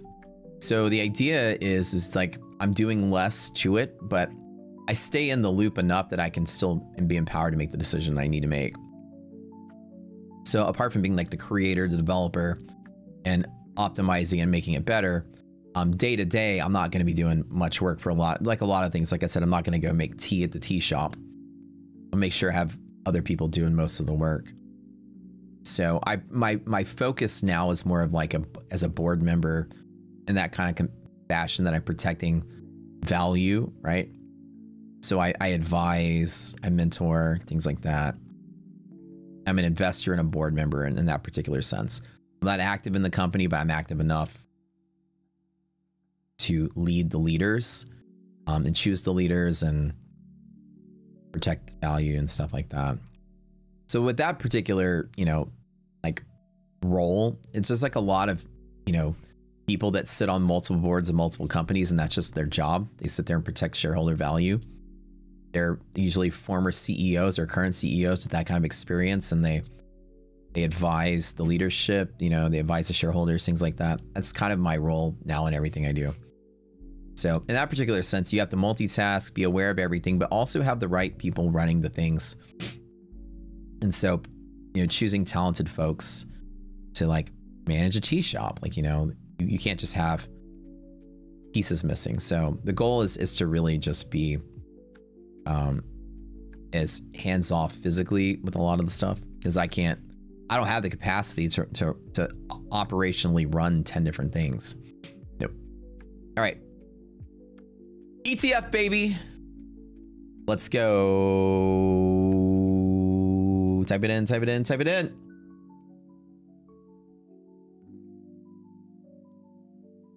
I don't know what song this is. I'm gonna do it in about 30 seconds.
right. And after this, we'll do one more in a little bit. Dude, it doesn't even like sometimes spin the wheel with a lot. Pips King, what's up, man?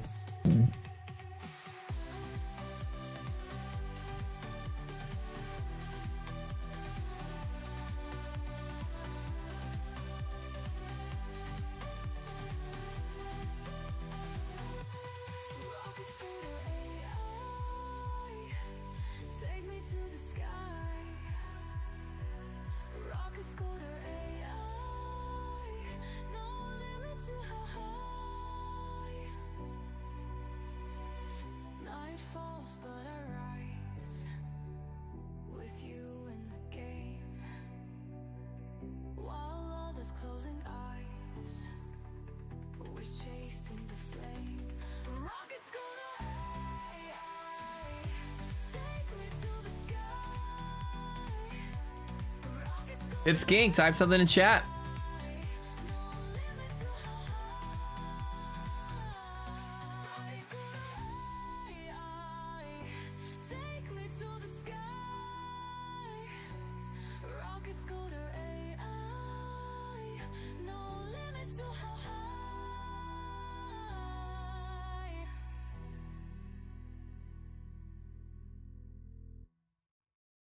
Well, oh, Pips King coming at the last minute there, baby. All right, Pips King. Yeah, you won. Dang, came right in there. Last minute. Last minute. Okay, all right, one more. Hold on. Let's load up. I'll let you guys spam chat a little bit more. MFF. We'll do My Fun and Future. Got one more of those to give away. Looks like we've broken through the 280 level or 269 level DD band. That's really that irrational area here. Not fading this. Everything's too strong. We're kind of back to that bullish ride here. I don't have any place to jump in too long from other than supporting inside of this range. Like I said, I've been waiting every dip I want to buy. I did make this trade once. I didn't take this trade here again, even though I know it's going up. I like to wait on days like this just to see in case Trump or somebody says something and it flushes, then I'll jump in. I know the progression is up. I don't just like to jump in, just inch a little higher. Let's get the big FU candle and I can grab the long off of it. That's the way I always think. And there's almost always one at some point.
You gotta ride the wave.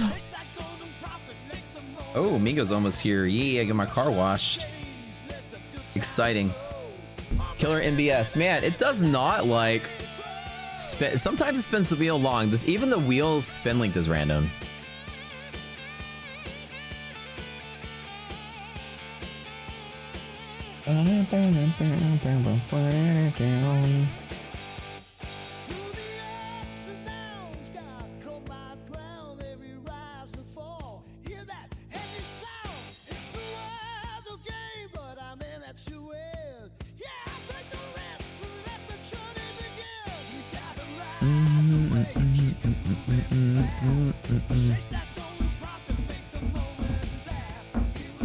Yeah, we're kind of like reaching the end of the month, so we're kind of out of accounts. I think we gave away way too many at the front of February. So we're only giving away like 3 or 4 on the stream now, but next month we'll get our big re-up. So that's it for today. Unless we get the likes up, then we can do one more. We're at 616. We are getting there. If you guys get to 700, one more Tradeify coming straight out the door. Maybe I might even be lucky and get you guys Tradeify if y'all get close enough. But let's get it up there. We got 30 more minutes, so I got to get out of here. So that's good. Congratulations some winners. Go to my Discord. Link is in the description below. In my Discord, you need to go to the contest channel and talk to an admin named Slacks. No giveaway bonanza. Yeah, we might not have a lot left over for giveaway bonanza, but also because we have to budget them too, because now we have 2 other streams that all do giveaways as well. And also earlier in February, I was being a little eager, giving away like 5 and 10 a day. So kind of hit the limit pretty quick. Also, Funded Next trimmed us back. So we used to get a whole lot. Funded Next pulled back a little bit. So we're missing about, I think, 40 or 50 extra accounts that we normally would have. So certain prop firms we get more, certain prop firms we get less. It just always, every month it changes. So Funded X has been pulling back in the affiliate space a little bit. We're still good with them and we still do a lot of business with them. And they're still a great firm. One of my favorite firms I've traded with. But they're not as aggressively pushing on their marketing as much as they used to. So that's another reason. So this month, even though contractually we're allowed a certain amount, they just decided that they're like, we're not going to do it, even though it's in the contract. Sorry. What am I going to do about it? We still get 30 from them, I think, but we see a whole lot more. You heard Funding Ticks shut shop? Yes, they did. Funding Ticks closed shop down on their futures side because of gold, pretty much. So today we're gonna go look at that space one more time. Now we have a key, we can actually walk inside. Even though it's not gonna really do much. I mean, we could see everything from the outside.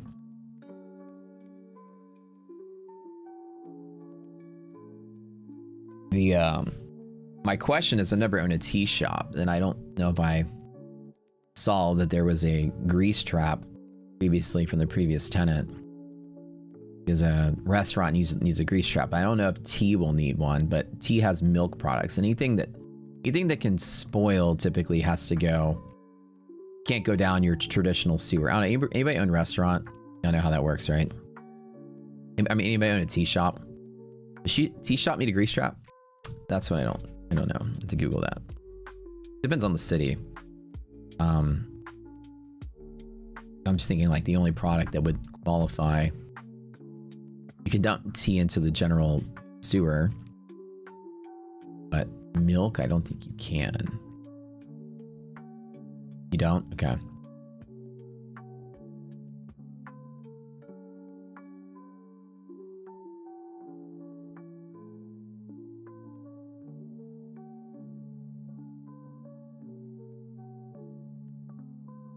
Yeah. Anything that's, they call it, your fog, right? Your fat, oil, and grease. So my question would be, does milk qualify under... Yeah, anybody here a city inspector? No, we don't have to add one in the ground. There's already a restaurant there. We would just tie into the existing one they have. Which would be the only upgrade I think we need to make. But that's why we have I have a I'm gonna go look, check it out. With milk and dairy, I think you probably will have to.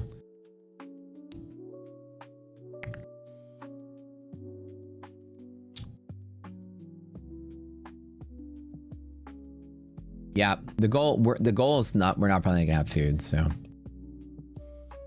Hit that like button, baby. Any inspectors in the audience?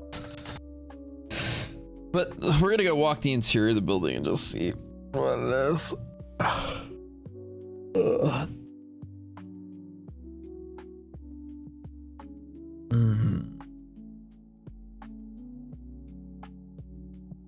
So we're gonna do that this afternoon and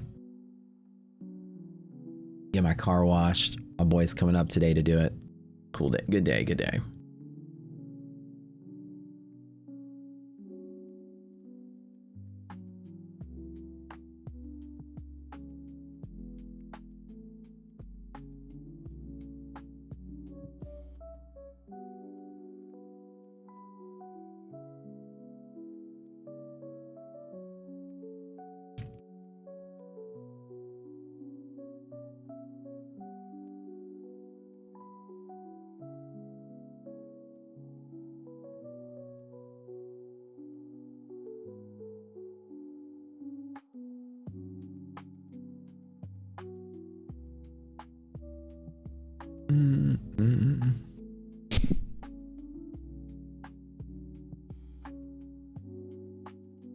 So you're hearing rumors of upcoming regulatory pressure? So as far as it goes, there's not any concern that there's going to be massive regulatory change. Just like from what I'm hearing, some firms are preparing because they don't know the answer. Like some firms are becoming brokers, some firms are hiring people with Series 3, you know, trying to become legit and preparing themselves with like straight to funded or straight to life programs, just in case the regulatory agencies say you can't do sim funded anymore, which is the next logical step. So honestly, if you really want my opinion, I think the prop industry could do without sim funded altogether. I hope they change it. I hope they get rid of it for everybody. I've changed my stance on that. I used to think, man, I want to keep sim funded. I don't want them to get rid of it. The sim funded has allowed the influencer that posts their payouts to become popular. You get rid of sim funded, you kill all the influencers out. Now they got to show their broker statement, their performance report. There's no such thing as payouts anymore. You need to babysit a real account, and that's it. So I hope to God sim funded gets destroyed 100%. That every firm has to go straight to live like a real prop firm. That's it. I hope that happens. It kills a lot of profits for small time traders like you. Well, no, they'll modify. Let me start over. They'll modify their plans. Don't just clip that and say like, I hope it goes away. I hope props thrive in even better sense. Instead of you making 20K in payouts, they take the 20K and then you go live with it. And now you have 20K to trade with. And then you got to make money off of that. And so you earn your buffer and then that goes live and then you make your actual profits off of that, like a real prop firm. This will eliminate all fraud from the industry when it comes to your influencers posting their payouts. There won't be payouts anymore. You would be able to like, but they would come out with smaller, quicker paths to live. Like instead of going to like a $5,000 profit target, then you can withdraw it. It's like, maybe it's go to $2,000 profit target. We'll give you 2,000 live. And then when you go to 5, you can take out 3, but it's in a real account. You guys will want that because you pay less taxes on actual futures trading gains. I believe that is the best place to be, that the prop firm industry modifies their plans to accommodate for that. It's not as far of a stretch to pass an eval than a far of a stretch to get funded. It's more just like a very quick path. Then you get a small shot at live. You do better at live, you get a bigger shot at live. You do better at live, get a bigger shot at live. The minimum, you're still taking your payouts, but your payouts come from an actual live trading account rather than a sim funded account. So nothing changes on your payout front. It's just modified towards live. Like the futures desk, like exactly like futures desk. Yeah. So like, I hope that sim funded goes away and every firm becomes like the futures desk. And I don't say that to be anti-prop. I'm so pro-prop, it's not even funny. That will eliminate every person out there that's got $1 million of Apex payout or take profit payout or whatever, or any payout they're promoting. Like, this is the payout. These are my payouts. These are my payouts. You can't do that with a brokerage account. You can't say, this is my profit. People just show me your P&L. Whip it out. And they won't be able to, you'll have to show what you actually lost with it too. Yeah. So I really, really hope that happens.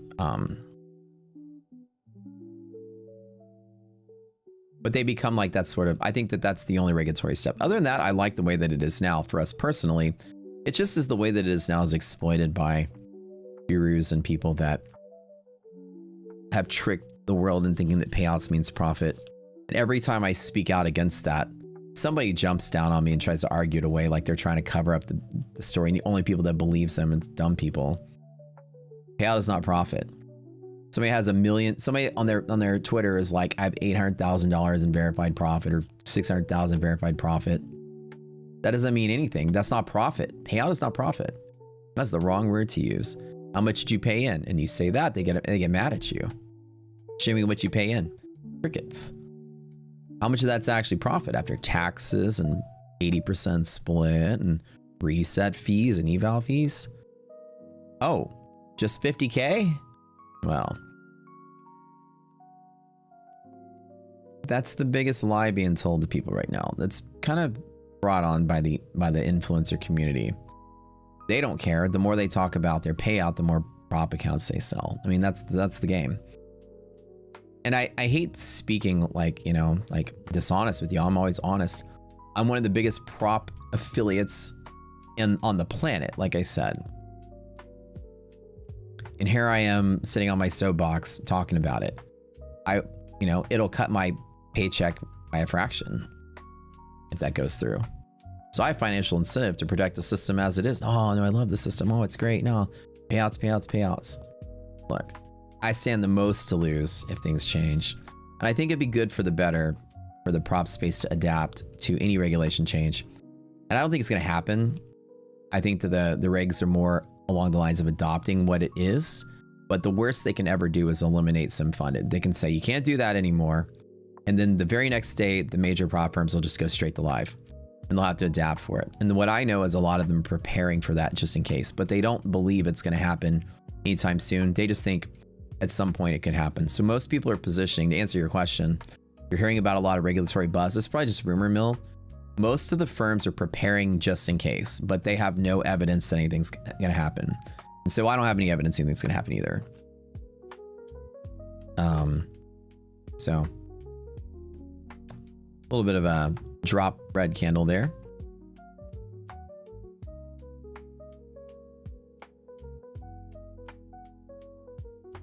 And they'll need massive liquidity to cover margins. Right, but they may, right. And that's kind of where, why do you think currently Top Step and Tradeify and all these prop firms are becoming brokers? You understand this, right? That's why they're taking that step, because that's preparing for that. Just like a regular broker, right? You're going to have an income source and you're going to have money on hand to cover margins and things like that. Yeah. That was just a 20-point drop.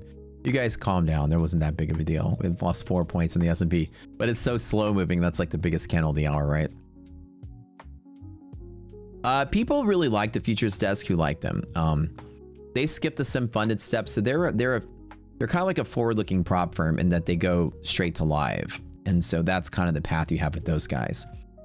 And you know, the benefits of going straight to live are simply that when your profits you make in live are taxed better. You're not 1099.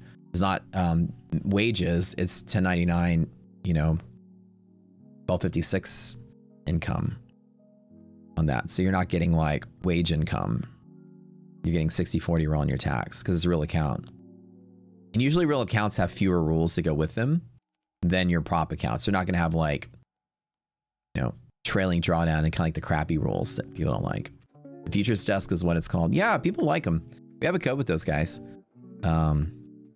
It's the same as having your own account, but with their capital. But a lot of times you'll still have some rules with it, like position size limits.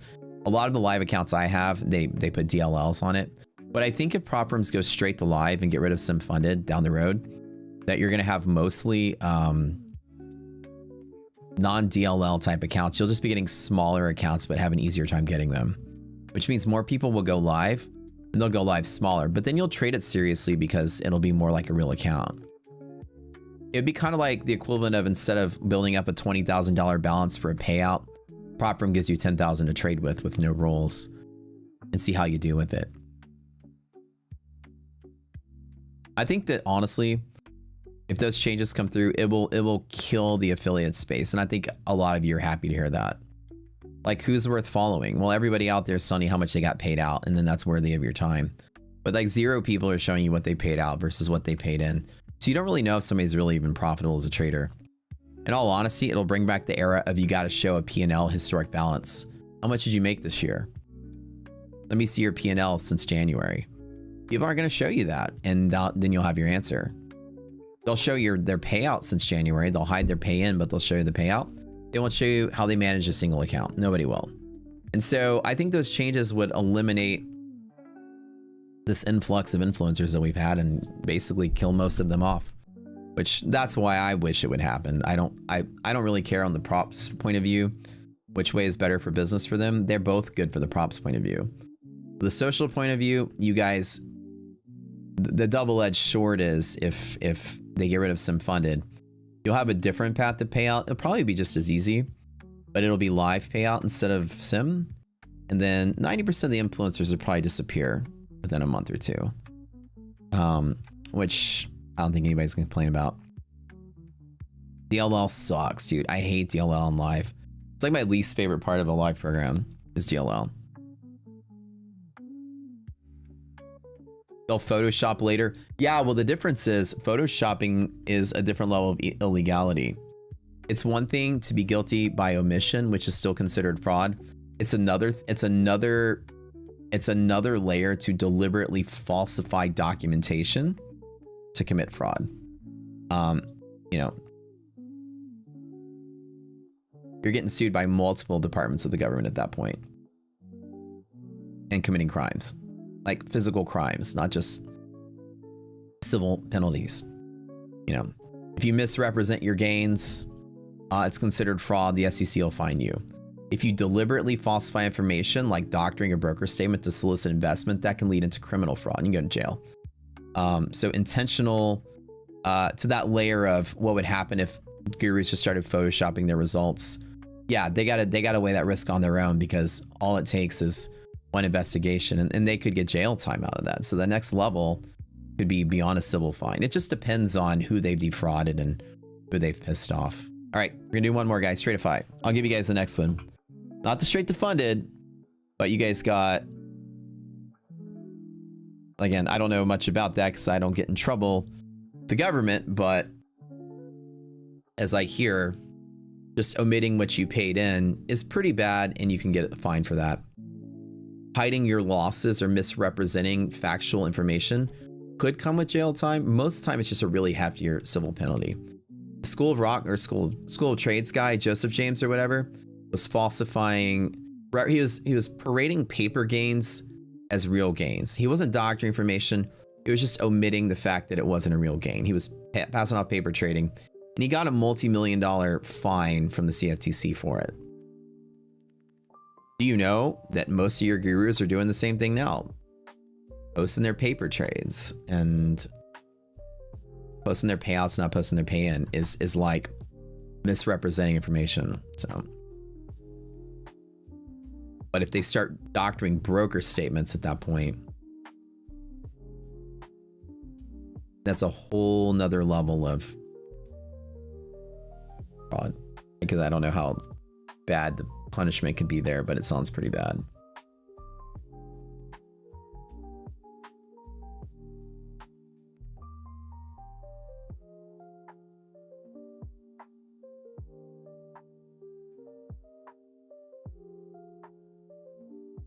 Type in Tradeify. Type in Tradeify.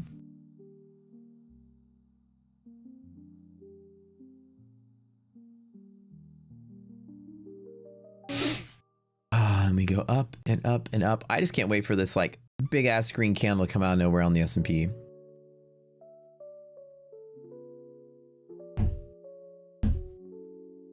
And we never know, right? Nvidia earnings can come out and then we just have this like red candle that comes out of nowhere.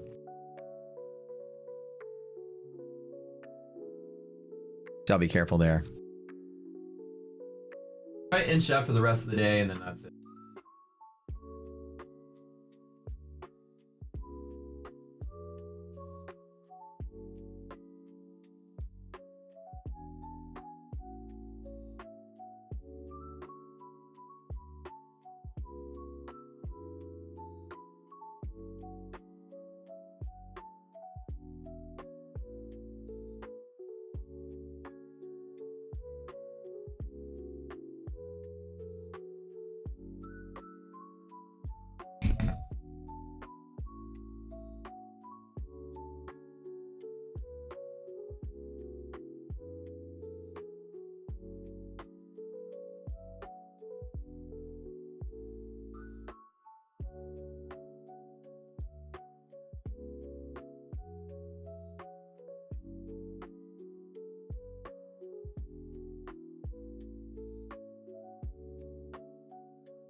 All right. So, do you guys like the Firefly and the Comet, the new arc raiders? I'm telling you. I would have been cool to get like a new boss level arc, like something big, something cool. Something that required like a bunch of people to fight or something. Instead, we got 2 more annoying things that just roll up on you when you're doing PvP. Now you get basically like a pop, something that, but an outdoor pop. It's a giant thing. It takes like 5-6 shots to kill it with an animal. Comet scares you. It's, dude, terrible. Like, you can't one-shot it. Like, you really have to, like, I don't know. I haven't figured out how to really fight it. You just wait for it to start exploding and you get out of the way, but the radius is so big you can't dodge it. Yeah. I don't know how you get around it. And then the Firefly, that thing is horrible. You really got to take out its, you got to do what you do with like the Hornets, except you can't dodge it as easily as the Hornet shot. You got to basically take out its thrusters and then it falls. But you got to hit those shots perfect. Comet's terrible, man. When it charges you and opens its core, yeah, that's basically what you have to do. But now, I mean, it's just like, these are the ones that you hate. Like you're running around fighting people and then you got these like little baby arcs coming up behind you and just zapping you. This game is going so PvE, it's not even funny. That's a PvE thing right there. And then the new zone in Damn Battlegrounds, it requires 4 people to team up and push a button to do the puzzle. And there's 3-man squads. I don't get it. You're not going to ever find a 4th person in squads to run that. Josh, how did he get the gray highlight on your name? Oh, so Josh is a check mark. We have a check mark too. All you have to do is apply to be verified with YouTube. They have different content. Yoki Queen. So when you're verified with YouTube, they put a little check mark on your verification. So you just go apply for it.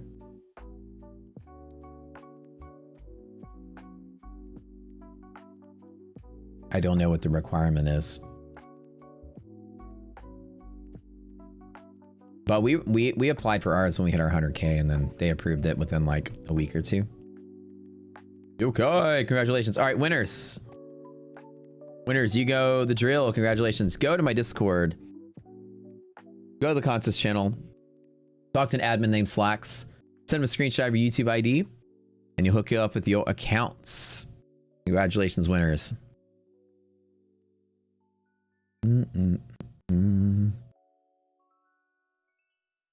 Wonder if we actually go to 69.65 today. I think I'm curious if we make it there.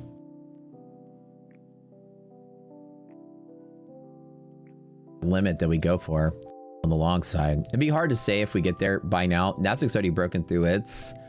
And usually when you get to there, call it irrational. And I usually don't try to short against it when the market has flipped back to being bullish. Last couple of weeks, I would be shorting against it. Add the Lucid link to my Discord. Oh, yeah, I forgot to add all my Lucid stuff. Yeah, thanks for letting me know. I need to come in here and I'll do all those updates today. Actually, I'll do it right now. Lucid, affiliate codes.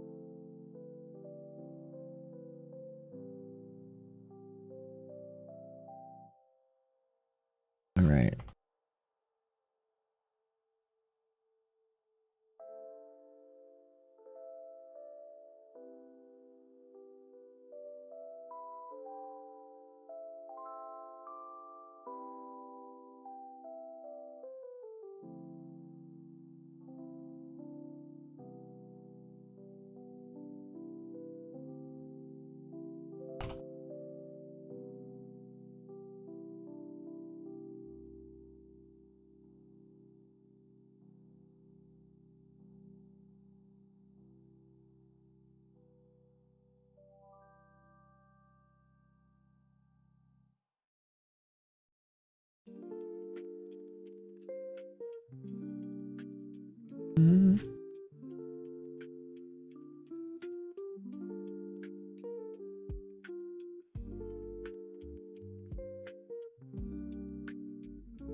All right, I'm adding Lucid to the list.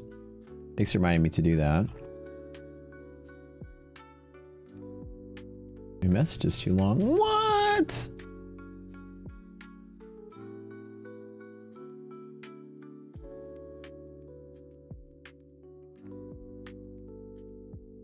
I'm gonna delete some text here.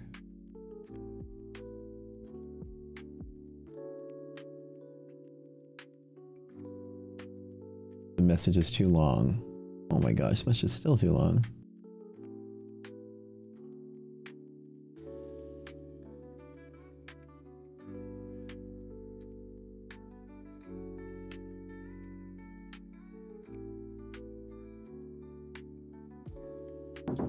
Yes. Hi. Yes. Hello. Whoa, I got a sticky note. I never saw that till now. What's up? I'm about to transition over to the show. What's up? Did you scratch it? What'd that trash can do to you, man? Did you park it out in the street? Okay, cool. Oh, is Migo here? Migo here? Okay, cool. I hear the doorbell and I Nice.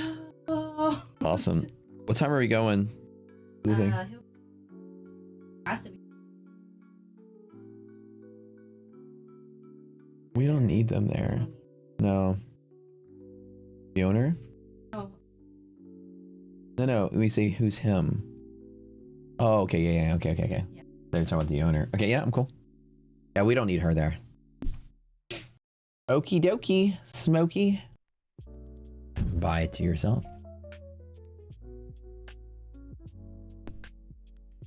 Bum, bum, bum, bum, bum, bum, bum, bum, bum. Okay, hold on. Let me do. Actually, I think I had to add Lucid.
Well, guys, I'm gonna call it. I gotta go to my funded TV. Oh no, I'm running out of time. Forgot all about it.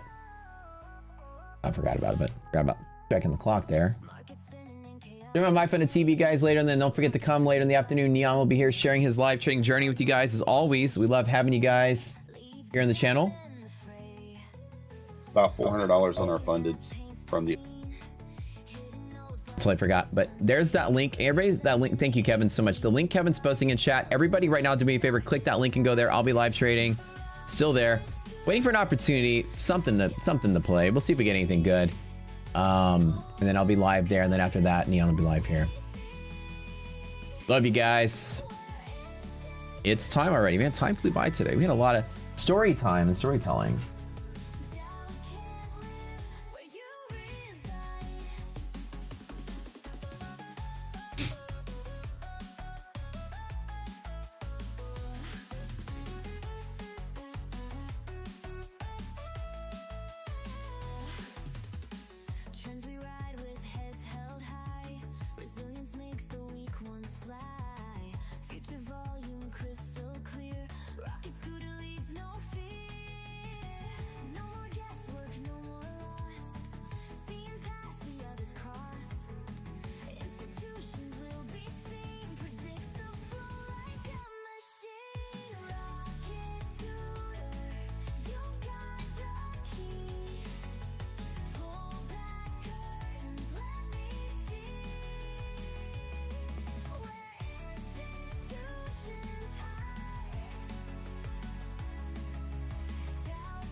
turns we ride with heads held high.